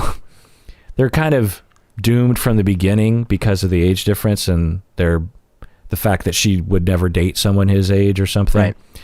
And so there's that. But the other vibe is just the sheer love, infatuation, lust that you can feel when you're that age. Just and just feel so trapped by circumstance. It's like you're 15 and no one's your age is going to like you that way, or even if they do, you don't really want to be with them. You're stuck in this space where you want to have closeness and you want to touch people and you want someone to touch you, and you just never. You're not there yet age-wise, and it's just like, it's just so on your mind. And I felt like this movie encapsulates that so well. The visceral kinetic running and the sweat and the sun and the streets and the radio and the natural. The other thing I really liked about the depiction, and it reminded me, was just how natural we were in the 70s, because that was the big trend. Yeah. Because the early 60s was all about like, tall hair for women with, beehive haircuts and lots of hairspray and lots of makeup and bras that made your boobs look unnatural. Right. And then in the late 60s, early 70s, that was completely discarded by, really almost everyone except for older people, like people older than 35. And so everyone younger than 30 was like, no makeup, no hairspray, no hair jet, and particularly men, because even the men in the 60s didn't really do much to their hair. And it just contrasted for me and not for everyone today, but a lot of people today, particularly sometimes on these reality TV shows that I watch, is just how far we have gone down the road of, I don't know how to, of course, you can wear makeup, you can do, plastic surgery if that's your thing, but it was okay for people just to, like, when in the 70s, I don't remember thinking, oh my God, his hair is so frizzy, or she needs more makeup, or right. I just remember feeling like it just felt cleaner or something. It felt like you just woke up and were yourself, and that was okay. Yeah. Like, there wasn't even deodorant in the 70s. Like, I don't remember people wearing that much deodorant. Mm-hmm. It was okay to be you. And there certainly wasn't, like, at least to this extent as today, like teeth whitening or... Yeah, right. And it was okay to be yourself. You could just... Your hair just kind of did what it... You just, you grew it longer, but it just did what it did. And I don't know, maybe it's just because I was a kid or something, but I feel like this movie, especially Alana, like just her natural, radiant beauty, no makeup, straight hair, and that's how she kind of is in real life too, Yeah. That it just, I don't know, just made me feel sad for Americans today, just the amount of trouble that we put ourselves through to look perfect and to have all these chemicals all over the place. But then you watch like Saturday Night Live, or what's it called? Saturday Night Fever. Saturday Night Fever. And there's a lot of prep work involved. Is that just late 70s disco? Yeah, right. Yeah. Maybe as the 80s approach. It's not like there wasn't makeup, right, in the time. Yeah. And that could be late 70s. Yeah, because early 70s was different than late 70s. But I don't know, when you look at young people in particular from early 70s, you just don't see a lot of pretension. You just see like people, and the fashion was pretty simple and down to earth. Right. And I don't know, it just felt like... No, that was my impression as well. Obviously I was younger than you, but I remember, and in pictures and things, I was just like, yeah, it's pretty straightforward. There's also, we got to be aware, there were a lot fewer options, right? You couldn't just... Let's say you did want to do something crazy. Let's say you wanted to wear some crazy new things. Like what could you do? Right. The stores and commerce wasn't what it is today. Also, I feel like there was this different expectation about, like in today's world, if like you and I, Berto, today, if we see a shirt on Facebook, because I think I've talked about this before. Like Facebook knows now that I'm in the market for interesting T-shirts. There was this one T-shirt that I almost bought, but I was just like, I didn't want to have to go through the process of entering my credit card and everything. So if I could have just pressed one button and had it deliver, I would have done it. I wouldn't have cared how much it cost. I bought like 3 Facebook T-shirts. Yeah, and so now I just get all these ads, and the thing that it reflects is that if I want a T-shirt, even if I don't need the T-shirt, which of course I don't need it, I'm going to buy it. Just going to. Right. I feel like in the 70s, even if you had the money for it, people would have been like, well, why do I need a T-shirt? Why do I need another T-shirt? I already have T-shirts. I just feel like that was the thing back then. It was just like, don't you already have shoes? Why do you need another pair of shoes? Like you have a pair of shoes. So you didn't have so much specialization. Think about like tennis shoes weren't around for that long before the 70s, right? Nike started with Prefontaine, right? When was that? Well, there was also like actual tennis shoes like Adidas. Yeah. But it's just nowadays you have, like I could have basketball shoes, running shoes, rock climbing shoes, going out dancing shoes, boots, sandals, slippers, like whatever, right? Right. Yeah. Back then, like it just wasn't, I had sandals, or what we call zoris, some people, Japanese flip-flops. And I had my tennis shoes. That was it. I think I might have had like dress church shoes or something. But anyway, I just feel like that was another aspect of this movie that it evoked for me, which was because the kids, they didn't concern themselves with fashion. They didn't concern themselves with tweets or with phones or with hair makeup, and they were about living life and being outside and just having experiences, and that was the other thing that it kind of evoked for me was my childhood was just like the shenanigans that we got into because life was so boring otherwise. Like the amount of just outside street shenanigans that were told, often very much motivated by me, which probably wouldn't surprise you, Berto, as I'm often an instigator. And just, summer evenings, just being outside with randos and making jokes, and you're just looking for something to do. You're just looking to mix it up, and you don't have any money. So you have to like just figure out something to do.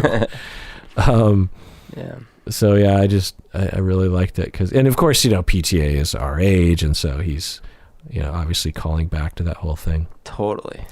So one of the things that I, about halfway through the movie, thought was, is this a prequel to Punch Drunk Love? Did you think that? That's an interesting question. Because Gary is played by Cooper Hoffman, who is Philip Seymour Hoffman's son, right? Yeah. And Philip Seymour Hoffman plays a mattress, like a mattress salesman who is pimping out women and telling them to make it more sexy, if you will. I don't think it's literally that. I think what it is he does little callbacks to things. For example, there's a callback to his to Hard Eight. There's which I watched, by the way. When? There's a whole story about that.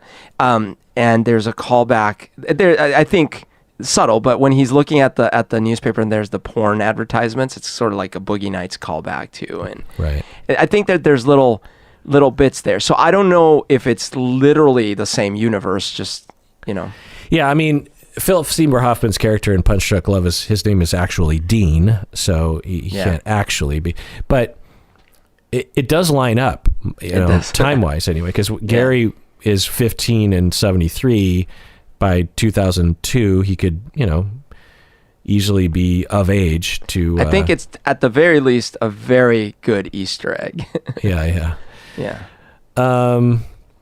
Yeah, and so I kept wondering if at some point towards the end of the movie, we're going to see something bad happen to them that kind of makes Gary turn into Evil Dean or something. Like maybe Gary's middle name is Dean or something. So you watched Hard Eight as well between Tuesday and now? Yeah, on Tuesday night I watched Hard Eight. Wow. So what happened was, so when you said, hey, we're going to talk about... and we're going to rank all the movies, and I was like, have you seen Hard Eight? And that's probably his most I thought I had one. only missed his most recent two, but then I looked at the list and I'm like, what's Hard Eight? And because you said, oh, have you seen Hard Eight? I'm like, what? Because I was sure Boogie Nights was his first movie.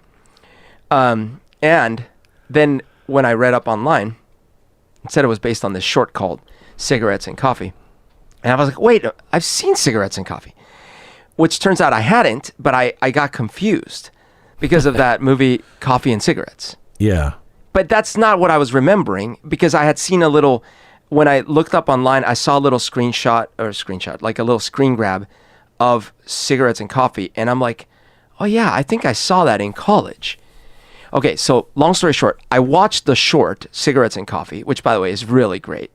It's like 8 minutes and it's really great. But I thought, I don't remember watching this. Then I watched Hard Eight and I was like, oh no, did I just spoil the plot because I watched the short? But it doesn't. There are references, but it doesn't. And then Hard Eight was amazing for a first movie. Like, it's really good. Yeah, really good. But so I was like thinking to myself, wow, this guy, like, you could see this crazy evolution that he's got, and he carries all these actors along with him, same actors, same. Yeah. Is really great. But yeah, I did catch up on Hard Eight finally. Interesting. Well, we're gonna rank all of them in a second here. So just to talk a little bit about what else I liked. The main thing I loved about them, or one of the main elements of what I loved about the movie, is that this felt completely original. Like, to me anyway, I don't think I've ever had a movie experience like I did with Licorice Pizza. Now, time will tell how I feel about this movie moving forward, but this felt like a real movie experience. And to me, I don't understand why any other movie is up for Best Picture besides for this movie. I mean, have you seen Belfast? No. I watched Othello, or not Othello, Macbeth, and really liked it.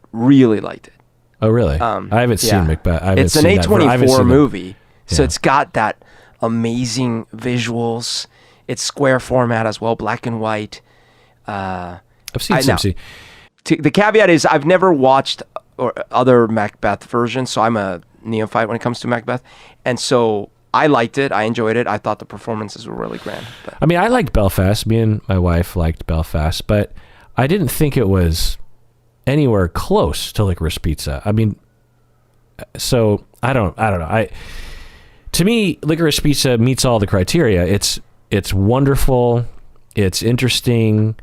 The cinematography, the acting, the writing, the cinematography. So I mean, it's just the luscious. I mean, he's obviously using real film. You can tell. Oh yeah, so many great shots, and like the setup of the shots, and then the way, like you said, it carries through a whole prolonged sequence, and like there's so many scenes like that scene where she gets smacked on the butt is the end of a very, very long shot where they start.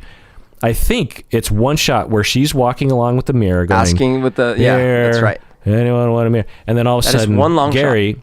He says like, hey, da da da, and then they proceed to change the direction of the dolly shot where now it's her hand, sort of steady cam, and it's moving with them as he's getting further in the line. He gets into the line.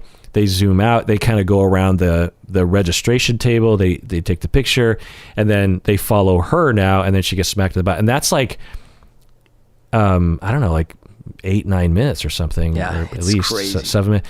And these are kids memorizing lines and delivering it in this extremely naturalistic sense, while you have all these extras, also kids that have to like play their not part, mess up. Yeah, and so great. Yeah, and I was there, and for the film nerds out there, the all-in-one shot stuff, I think plays to that, but I think it also adds to the tension, because I think there's a subconscious thing that happens for us when we don't see a cut, which is this is all happening in real time. It feels realer, Totally. And he's so good at this. Like, clearly he learned from Scorsese movies and stuff, but he's been doing this since the beginning so well. Because again, in Hard 8, I was expecting a much cruder. They have shots like that already. I mean, clearly he was like, okay, I'm going to try to build on what this guy does. And the very first shot where I forget the actor's name, the old guy. Yeah. When he's walking through the casino, I thought that was brilliant, because they have the music playing and the music's blending in with the sounds of the machines, and then they're falling. So it was like really well done. And that's his very first freaking movie. So by this point, he's just mastered it. Yeah. And the music cues, like with Scorsese, he's had some masterful music cues, right? Yeah. Think of Goodfellas with Totally. Layla. And but Scorsese, his music cues sometimes just hit you over the head. You know what I mean? Whereas, which I think is great. But with this movie, I felt like the music cues were powerful, but felt integrated in a way. There were times when I didn't really feel like, oh, this is a music cue. It just felt like we were experiencing 1973. I totally, and there was only two little nitpicks. One of them I didn't catch, but Rory, who's a music buff, caught. The song they're listening to on their headphones in the airplane, apparently, according to Rory, didn't come out till late 70s. So that was a little anachronistic. Yeah, there were a couple songs that I can't remember which ones, but I remember thinking like, I don't think that's early. Yeah.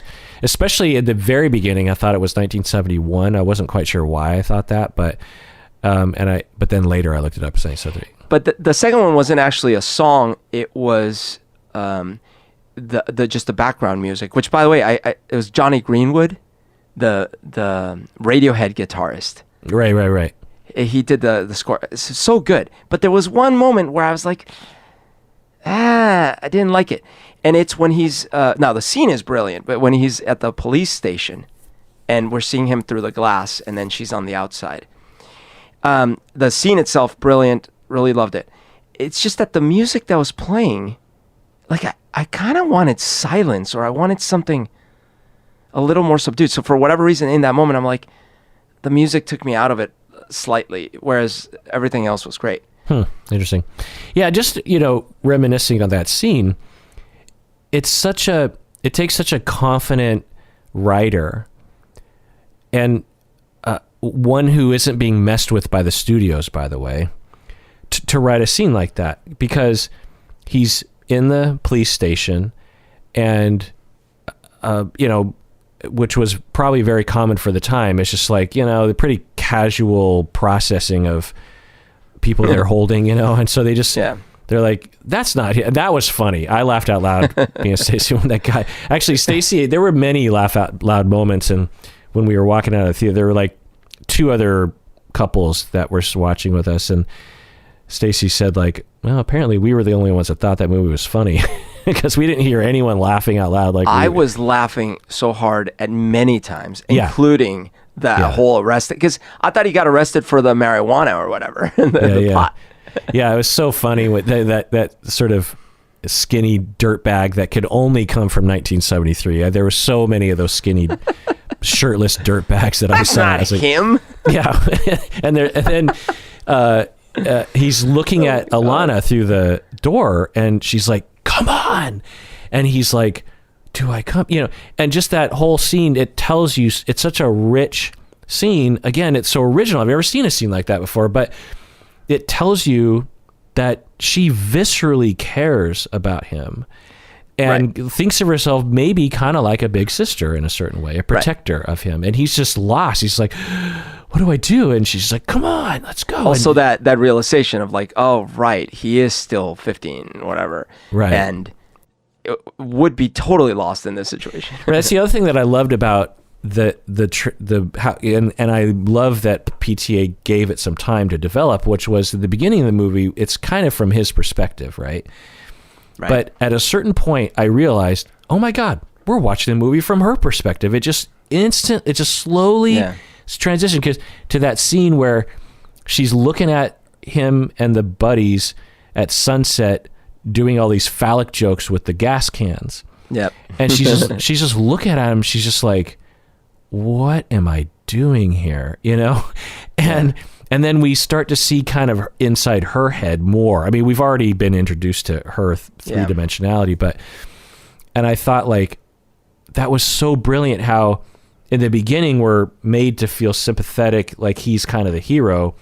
At a certain point, we see him kind of just as a 15-year-old immature idiot, a scammer, a con artist. And then she's like, I don't like this guy anymore. And you agree.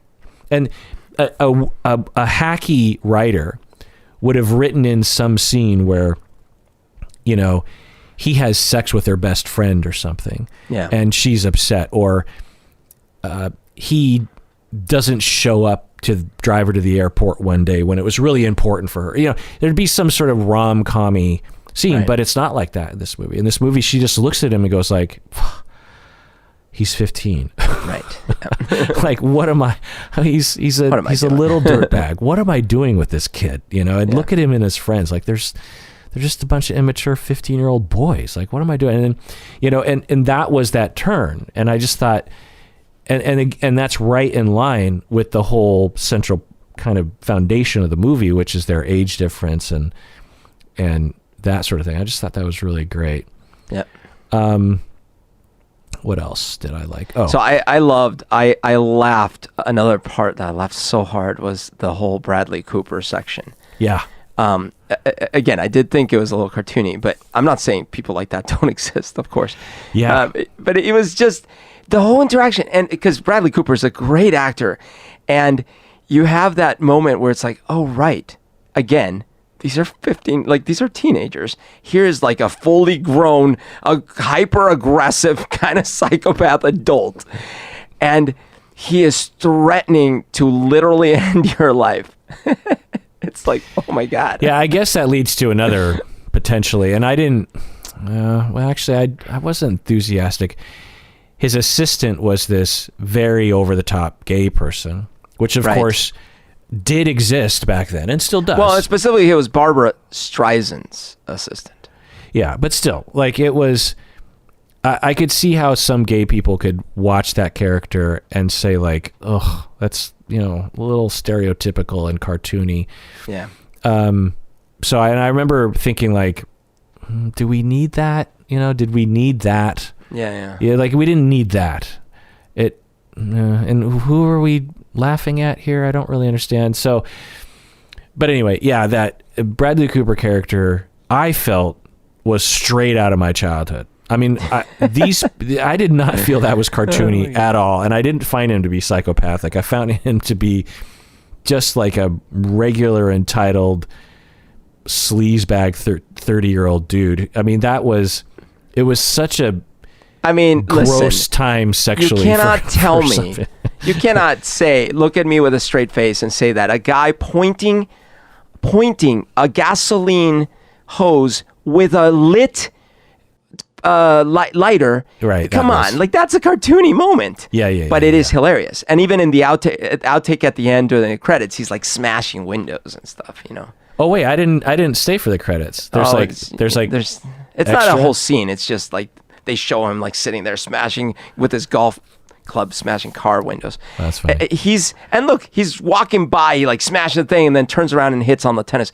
He's dialed up to 11, Yeah, but it felt on the side of Cartoonville that could actually happen. Yeah, you know what I mean? Plausible deniability. Yeah. I loved it. I thought it was hilarious. The other thing that I thought was kind of unfortunate, I think maybe that's why the reviews from the audience was lower, was that we are about an hour and 45 minutes into the movie, and I'm like, we haven't seen Bradley Cooper yet. And I thought, he can't be, he can't even be a main character. He can't even be an ancillary character in this movie. And he was a central figure in the trailers. That's true. Because he's one of the only stars that you could really point to. Yeah, that's true. And you just know that PTA wasn't enthusiastic about that, but of course, they got to sell the tickets. I was going to say there's this great thing that PTA does. He did it all the way back in Boogie Nights, but even I saw it in Hard 8 too. He sets up tension so well. Yeah. And like builds on that tension. Yeah. So for example, you have the thing where it's like, okay, he just said he was going to kill my brother. So I'm going to fuck up his house. And you're like, oh no, do not do it. Like, can you do something less harmful to his house? Because like this is actual big enough to where he might actually kill it. And then they leave and you're like, okay, fine. He's walking super pissed off towards them. You're like, oh God, he knows what's going on. And then it builds, and then it builds, and then it builds, because that's not the end of it. He gets in the car with, so good, so masterful. Yeah, and comedic. And the fact that Alana, the woman, is the one that's driving the car is because she's 25. And she's a badass driver. Yeah, but that was the other thing that from this movie that reminded me of my childhood, was just how no one really worried about safety, and certainly no one cared about younger people being unsafe. Like in today's world, she would probably say, like, I don't know how to drive one of these trucks. I just feel like when I was younger, people were just like, well, just do it. Like, it'll be fine, I feel like in today's world, I feel like 25-year-olds would worry about being sued or something. I feel like when I was a kid, and I think there's obviously some good things and bad things about this, because like when I was a kid, there was this true story of this teenage boy who used a rope swing, like a makeshift rope swing on Lake Sammamish, and broke his neck and like was a quadriplegic for the rest of his life. And stuff like that was happening routinely, just people doing stunts and motorcycle accidents that, but on the positive side, you just had people exploring the world without much concern about unreasonable bad things happening. You just sort of did stuff. And well, I think it's because the simulation settings were such that, the engineers didn't realize that people were going to push motorcycles and other things so far. So then they're like, oh man. So then by the 80s, especially the 90s, they started like, oh gosh, we got to add guardrails to this simulation. And now here we are, we're scared of everything. We can't even go outside. I saw someone post on Reddit, like on unpopular opinion subreddit, saying something like, for those people who think that we live in a simulation, you're stupid and no, we're not, or something like that. And I don't know. There's something very much appreciated that. I was just like, just knock it off. Like, it's an unfalsifiable, basically a religious idea, and this idea of like, well, we found the lowest resolution of the universe because, at the Planck length, the D, just stop it. You saw Matrix and you took it a little too far, Right. Anyway, so because it'd be impossible to know what not simulation constitutes. Right. Yeah, it's essentially related. It's like it'd be impossible to know that there isn't a Zeus or, Jesus died for my sins. Like there's no it's like, okay, if you want to believe it, it's fine, but don't stop talking about it like it's science, it's just, it's not science. It's an idea. That's fine. But just one final note about the music, or two final notes about the music that I like. One was that a pet peeve of mine is they'll make a movie about like 1985, and every musical, like in-world cue, whether the dad's radio station, the kids' radio station, the music in the mall, all songs from 1985, and that's just not how the world works. Right. Like in 1973, which is when this movie takes place, you're still listening to music from the 60s and 50s and 40s. Of course. Not every song on the radio. Parents are barely listening to the new music. Right. It'd be like if someone made a movie about 2022 in 50 years, and literally 15 of the 16 songs were top 40 hits from 2022, which is stupid because most people in 2022, I would venture to say less than 1% of the songs that people are listening to in 2022 are songs from 2022. So yeah, especially nowadays, more than any other time. But even back then, like as a kid, I grew up with a lot of Beatles music. Beatles were broken up before I was born. Anyway, so I like that. But the "Let Me Roll It" by Paul McCartney song, I've never heard this song in a movie before. When I heard it, I was like, oh my God, they're playing Paul McCartney. This song that I don't know if I've ever heard in the wild before. And it's a great song. But I've never really liked the guitar lick. Like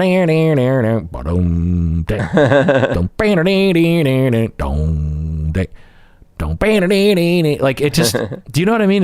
Don't you feel like it's a little like, I don't know, just it's not one of my favorite songs of his, so but it hasn't, the guitar lick itself hasn't specifically bothered me. Oh, there's something there's like with John's song da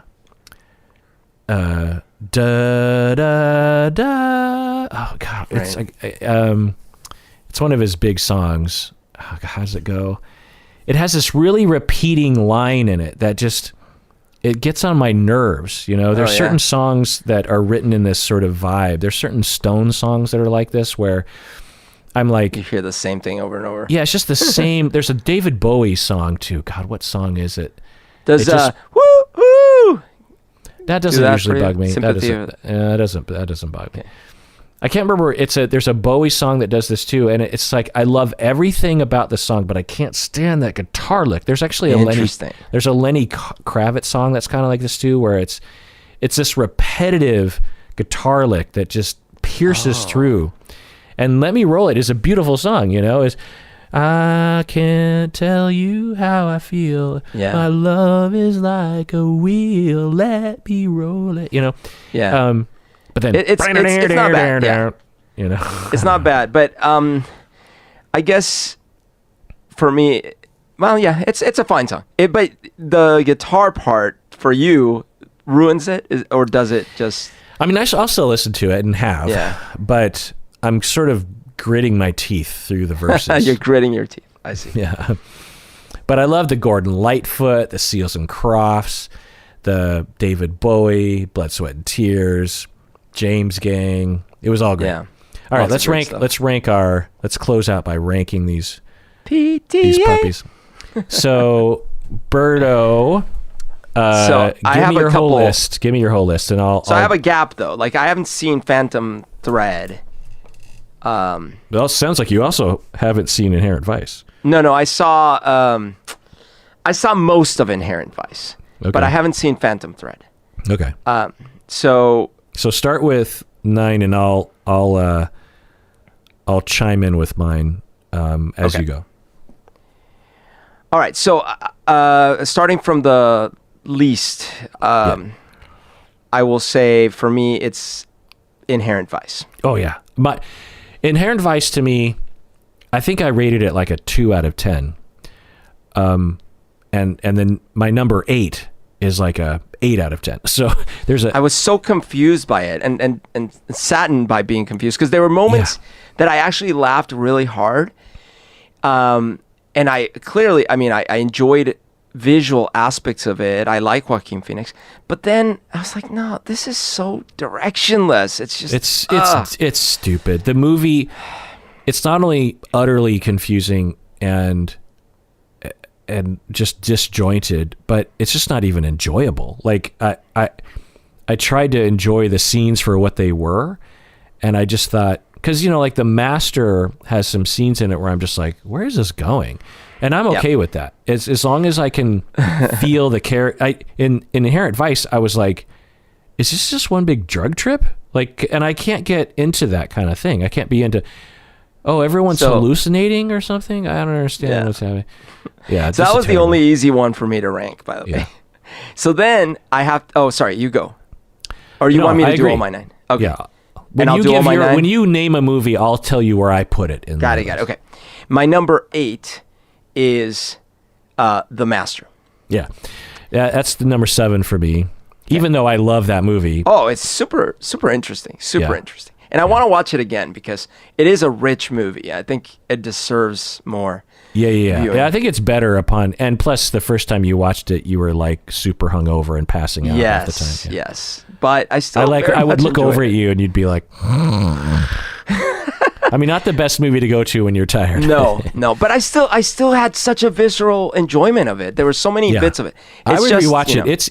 It's interesting. It's not like Inherent Vice at all. Right. It's got some really interesting character, like, and that tension that he can build, and of course Philip Seymour Hoffman and the look of it all. It's amazing. Yeah, it's really good. Next, I'm gonna actually put Hard 8. I was so surprised how good this movie is, being his first movie. Yeah. It's got things, that I would have improved on, but great performances, great first movie. It's super tense in moments, and it's not at all predictable. Like I was like, what's gonna happen here? Yeah, it's a great movie. I put it at 5, which is, still better than 99.9 movies that I've seen in my life, but it's as low as a 5 for me. Yeah. What number was that for you, in your rankings? Hard 8 was 5. I gave it a 5. Oh, I thought you put it as the number 5. I thought you were giving it a 5. No, I probably gave it an 8. I'm guessing. I see. All right. Mine. So that was my. I started 9, 8, 7. So now my number 6. This was super tough, dude. Super tough because but Magnolia. Yeah. And I get that. I love Magnolia. When it came out, I was like, this is such a great movie. Yeah. It's a great experience. So for me, Magnolia I put it at number 3, but I could easily put it number 1, honestly. But the top 4, I'm just going to tell you my top 4 PTA movies, and really because I just have to say they're all kind of tied for one. Okay. Punch Drunk Love has always been my number one because the first few times I saw it back in 2002, it deeply moved me. And I just remember it was like nothing I'd ever seen. It expressed an emotion or a vibe I'd never felt before. And the love just seeing Adam Sandler kind of be in the serious role. And it's simple, it's not complicated, the movie. It's a very simple story. And I just love it. Punch Drunk Love. So I've always traditionally said that's my number one, but I kind of feel like I want to rewatch it and kind of make sure. Licorice Pizza I put number 2 because I just saw it. Yeah. I love it. 3 is Magnolia, but like I said, I could easily put Magnolia, because Magnolia to me is kind of like PTA's Pulp Fiction and how all these kind of stories come together, Sure, yeah. And then number 4 is There Will Be Blood. And I could easily put that at number 1. I recently rewatched that a couple weeks ago and I think I was watching it while I was playing a video game or something. And I kept pausing my video game and just watching the movie because it's just so good. So compelling. So that's my top 4. And then I'll just tell you the rest of mine because it's not that many. I put Boogie Nights as number 6, and I know that's going to kill you, but I like the movie for sure. And, it's like 8 out of 10. But I mean, it can't kill me because like anything past the first couple or whatever, they're already all great movies. So right. But because to me, Boogie Nights is, of PTA's movies, obviously it's the most silly, right? And to me, it just for whatever reason, that movie just never really landed for me. And there's a certain way in which Marky Mark acts in that movie that it just like, what's his face? Steve Brule. What's his name? His friend, Marky Mark's friend. John C. Reilly. Yeah, John C. Reilly. The way he plays the silliness feels more believable or something. Did you see he was Herman Munster in? Oh, he is? He was the Herman Munster in Licorice Pizza. Oh, he was? Yeah. I did not notice that. That's hilarious. You recognized him? You're like, I was like, oh my God, that's John C. Reilly. Oh my God, I did not even notice that. That's funny. But I mean, at that point, John C. Reilly is a more experienced actor, I guess. Yeah. And there's some scenes that are just epic in that movie, but for some reason it's great. But anyway, and then my number 8 is Phantom Thread, which is really hard for me to put it that low, Phantom Thread, because I loved it when I saw it at the theater. I mean, I was just gripped. But when I put it up next to movies like Hard 8, Boogie Nights, The Master, I don't think it's as... I'm not going to watch it again. The Master, Hard 8, Boogie... 1 through 7, I will hopefully watch 10 more times by the time I die. Phantom Thread, I could probably go with watching it just one more time, and I'd be okay. Anyway, I haven't seen Phantom Thread, but my last rankings are not negotiable. Meaning, unlike you, I can't swap easily one slot from the other. Maybe with one exception. Okay, so I said Magnolia, and by the way, I loved Magnolia. Magnolia was so good. There was something about it that I thought was like, it was watching like a live performance almost. It was really weird. Yeah. Okay, but after Magnolia, in some ways you could say it's its most mainstream. It's even a little bit more mainstream than Boogie Nights in a maybe, way. Although I don't know if you remember how confused people were. Oh, really? Yeah, like the whole frog raining, and there was a lot of things where people were like, "What?" And I think a lot of people were thrown off by "Respect the cock," Yeah. Which I just thought that was so, like, Tom Cruise cast in that, like, it's so good. All right, yeah. So my next one is Punch Drunk Love. Punch Drunk Love. I would have predicted that. Totally great movie. Yeah. Came out of nowhere for me. I don't think that when I watched it, I was aware that it was him, like he was the director. I certainly didn't expect this from Adam Sandler, like, not at all. Like, it was so good. After Punch Drunk Love, I gotta give it to Licorice Pizza. It climbed up there for me. Like, it was a really great experience. Like, the whole time I had a smile on my face almost the whole movie. Yeah. And laughed so good. Okay. Yeah. You're just smiling. You're laughing. It's warm. It's like you enter these two characters' lives, and you're just interested in seeing their interact. Like when she goes to the audition. Oh my gosh! And he's like, just say yes. And just yes. And then they're like, so will you show your breasts? Yeah, yes. Will you do topless? And she's like, yes. You know, and it's you like, just see her face because, you know, and how, you know, she's 25, but she doesn't know the things he knows. He's been around the block in this world of acting. And she's just naive person, like, yep, yeah. And he's like, no, you're not like, and just the comedy in that, and the realism of that, and and how specific it was, and how you've just never seen a scene like that before, and how another writer would have made it so much more heavy-handed, you know, where she does a topless scene and he gets angry and throws a chair through the window or something. You know, it's just this little scene where she just agrees. She doesn't even do it, and they have this kind of childish conflict, and the way they talk to each other was childish too. The way there is that subtlety that I love that he's got. I mean, he's not always subtle, but for example, the dude that shows up, the really mysterious dude, is he gonna shoot the candidate? Is he trying to get a photo of him being gay? What's going on? You know, like the really sketchy individual. Yeah, and they never resolve that. Right. It's just great. Yeah. Okay, my number 2, absolutely, There Will Be Blood. Now, this is highly controversial, because I will definitely agree that as a movie, it's just like quality, development of his writing style, everything. There Will Be Blood is technically number 1 in that sense for me. It is just a masterpiece. It's such a ride. This guy, Daniel Day-Lewis, is just like unbelievably gripping. The whole movie is amazing.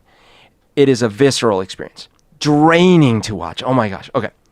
But for me, both because it's my first exposure, but also like the roller coaster of an experience that I had watching Boogie Nights the first time and subsequent times, but certainly that first time, is like almost unparalleled for me. It was, I didn't know what I was watching. It is kind of like you said, Pulp Fiction. To me, it was like when I watched Pulp Fiction from Quentin Tarantino. I hadn't seen Reservoir Dogs. I had zero context. When I watched Pulp Fiction, I didn't understand what I was watching. It was so great, so enjoyable. Similar thing happened to me with Boogie Nights, where I'm like, what is this movie? And it took me in so many unexpected directions. The music was so amazing. It's got Lonely Boy in there, Andrew Gold, in such a fantastic scene.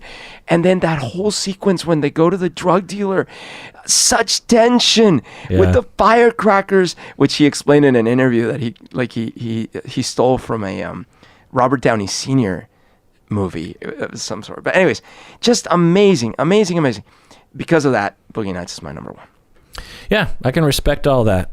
And I'm glad There Will Be Blood made it up there. Yeah, I mean, how many, have you seen that more than once?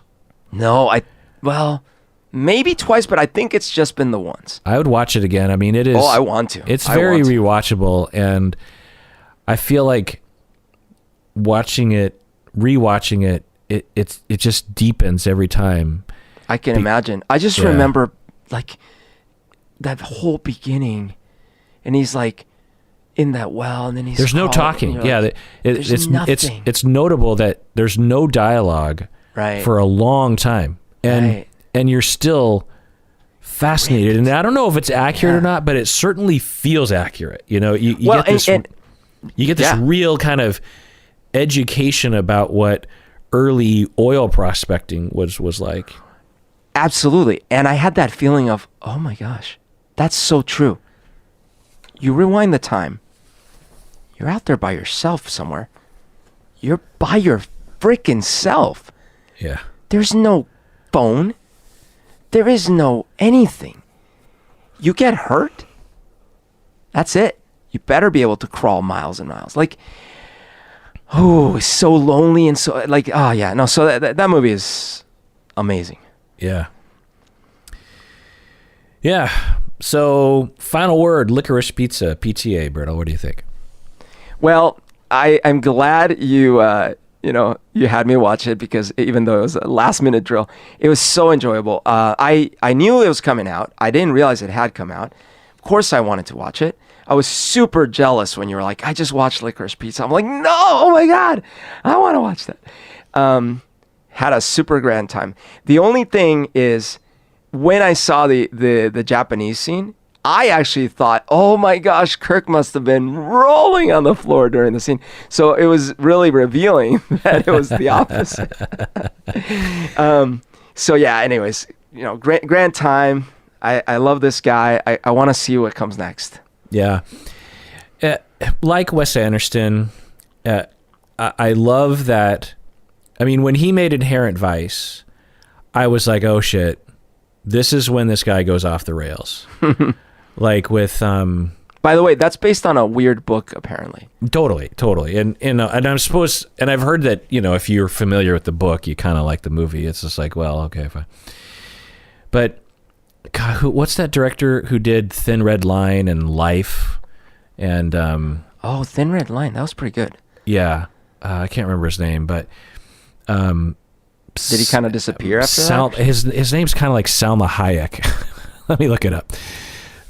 Thin Red Line director is Terrence Malick. Yeah, so for his movies, I was so looking forward to all of his movies, the first few that he made, Badlands, Thin Red Line, and then he made The New World, which I was just like, okay, interesting. Then he made The Tree of Life, and I was like, oh boy. Wait, isn't The Tree of Life the one that you think... Oh wait, no. I hate it. The Aronofsky... What's you're that thinking one called? of, The Fountain of Life? Yeah, you're thinking of The Fountain, which is amazing. Okay. Which I still haven't seen, which you've told me I have to watch. Right. And then he's made a whole bunch of other movies, and it's just like every movie's like, ugh. But Thin Red Line was so good, and New World had elements of Thin... Anyway, my point is that when I fall in love with auteur, it's a part of my life where I'm looking forward to the next movie, like Aronofsky. Right. The first time I saw Pi, Aronofsky.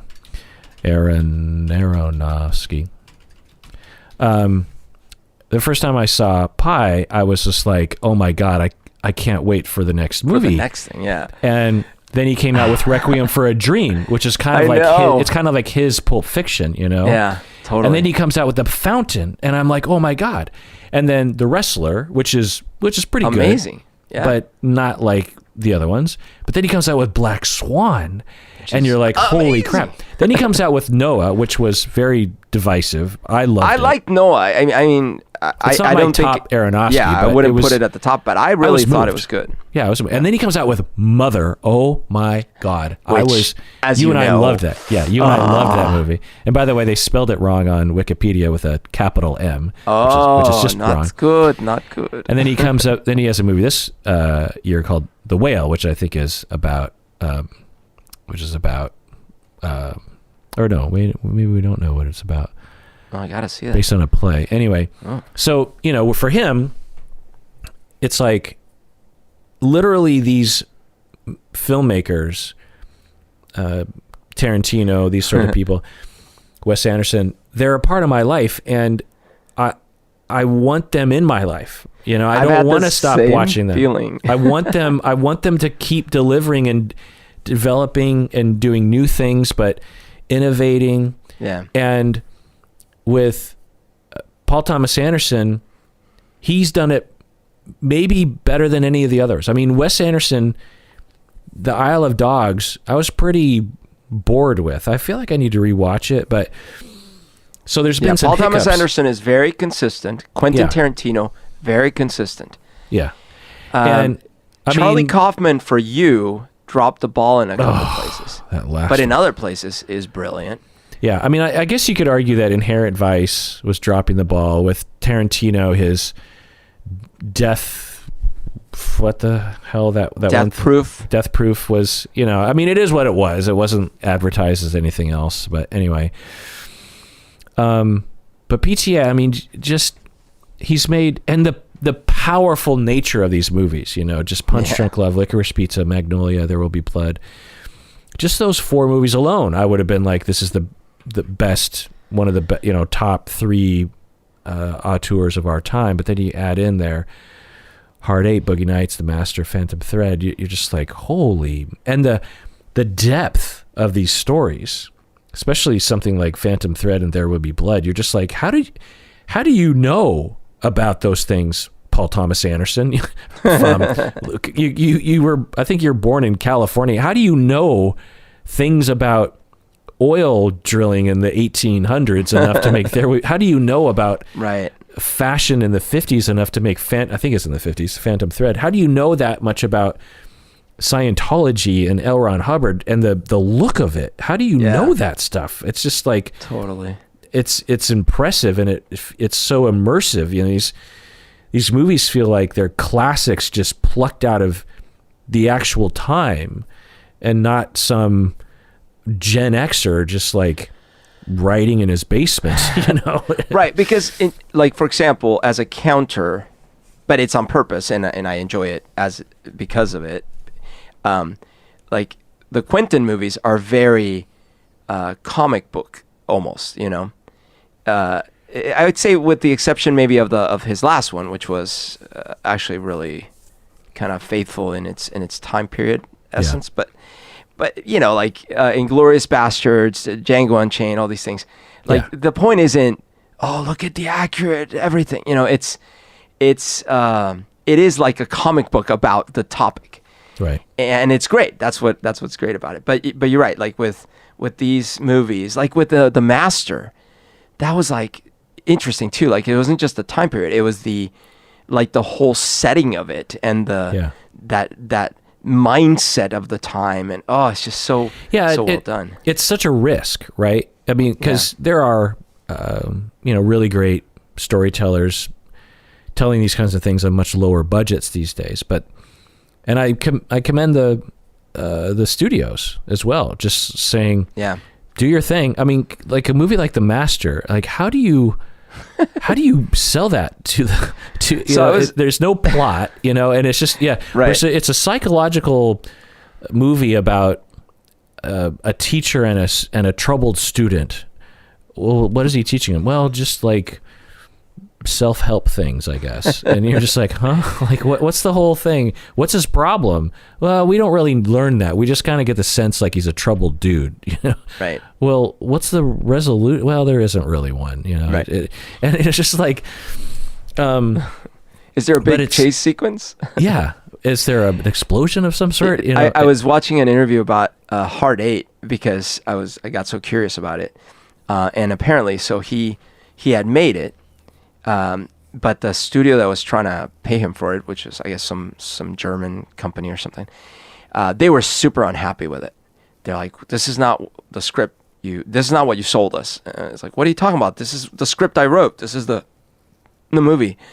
And they thought they were going to be a bit more shoot 'em up kind of stuff. Who knows? Yeah, probably. Or more like, there was certain aspects of the short that he made, the Cigarettes and Coffee, where if you had thought of it as a full movie, definitely is a lot more of a gangster story. But yeah, and so they actually didn't want to give him the film, and then he sent a copy of it to Sundance or Cannes or one of those places, and they invited him, and they weren't gonna let him go. Because even though they had sponsorship at the event, they wanted their movies there, they weren't going to let him go. So it was like he fought for like a year after that movie was done. So by the point that the movie actually came out, he was well on his way with Boogie Nights, because he thought that movie was never even going to see the light of day. But he had been hired to do Boogie Nights already. Yeah. Or was he just writing it or something? No, he was working on it on his own, yeah. Oh, on his own, yeah. Yeah. Yeah. Yeah, I mean, God, thank God someone like gave him the ball and let him run with it. It's just, it's just, and then to see Licorice Pizza, to feel those feelings again for me. Yeah. I think that's the final word for me is Licorice Pizza makes me feel feelings that I haven't felt in a long time, maybe since I was a kid. You know, it gave me feelings like, oh, I remember that feeling. There were definitely so many things about it where I was getting little tingles of nostalgia. I was like, oh, you know, and it evokes those. Well, things. Nostalgia. Was it nostalgia? Because for me, it's the, I don't know, the intensity and the purity and the naivete of pure emotion, like unencumbered emotion as a child and a teen. That's what it was for me. Yeah. Unencumbered with knowledge or wisdom or restraint. It felt, you know, the running, the longing, the dreams, the fear, the, oh my God, adults, you know, just the powerlessness. And I don't know, it felt all those, the way the 70s felt. And I don't know, it was just my vision of it. No, I mean, yeah, certainly from your perspective, but it felt grittier. It felt earthier. To me, there were a lot of things about it, but similar to some of, including Boogie Nights, actually, and maybe that's one of the reasons I love Boogie Nights so much. There's a lot of things in both of these movies that remind me of my dad, because my dad, as I picture him in my head, because that's when I'm little, I'm like 4 or 5, and he dresses like these people. Everyone around him look like these people. Yeah, I've seen pictures of your dad. I've seen, he's a very groovy dude, man. That, exactly. And then the stores are like this thing, you know, the streets, things happening. And I saw it in both coasts, because I had a great uncle that lived in LA, and we went to Disneyland twice when I was little, and I remember little bits and pieces of that LA kind of feel. I remember driving on the freeway and seeing that there were houses below the line of the freeway. I'm like, that's so weird.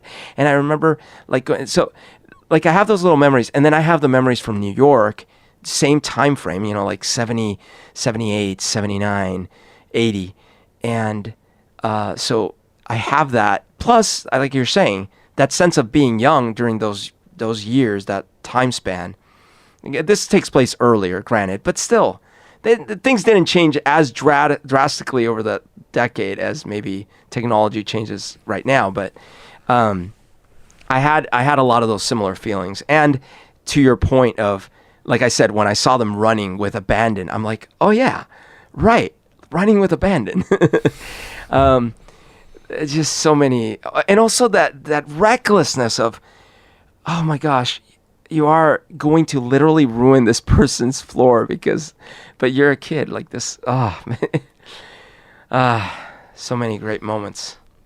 All right. Well, I hope that everyone is able to run with abandon, either literally or figuratively, and also take care of yourself, because you deserve it.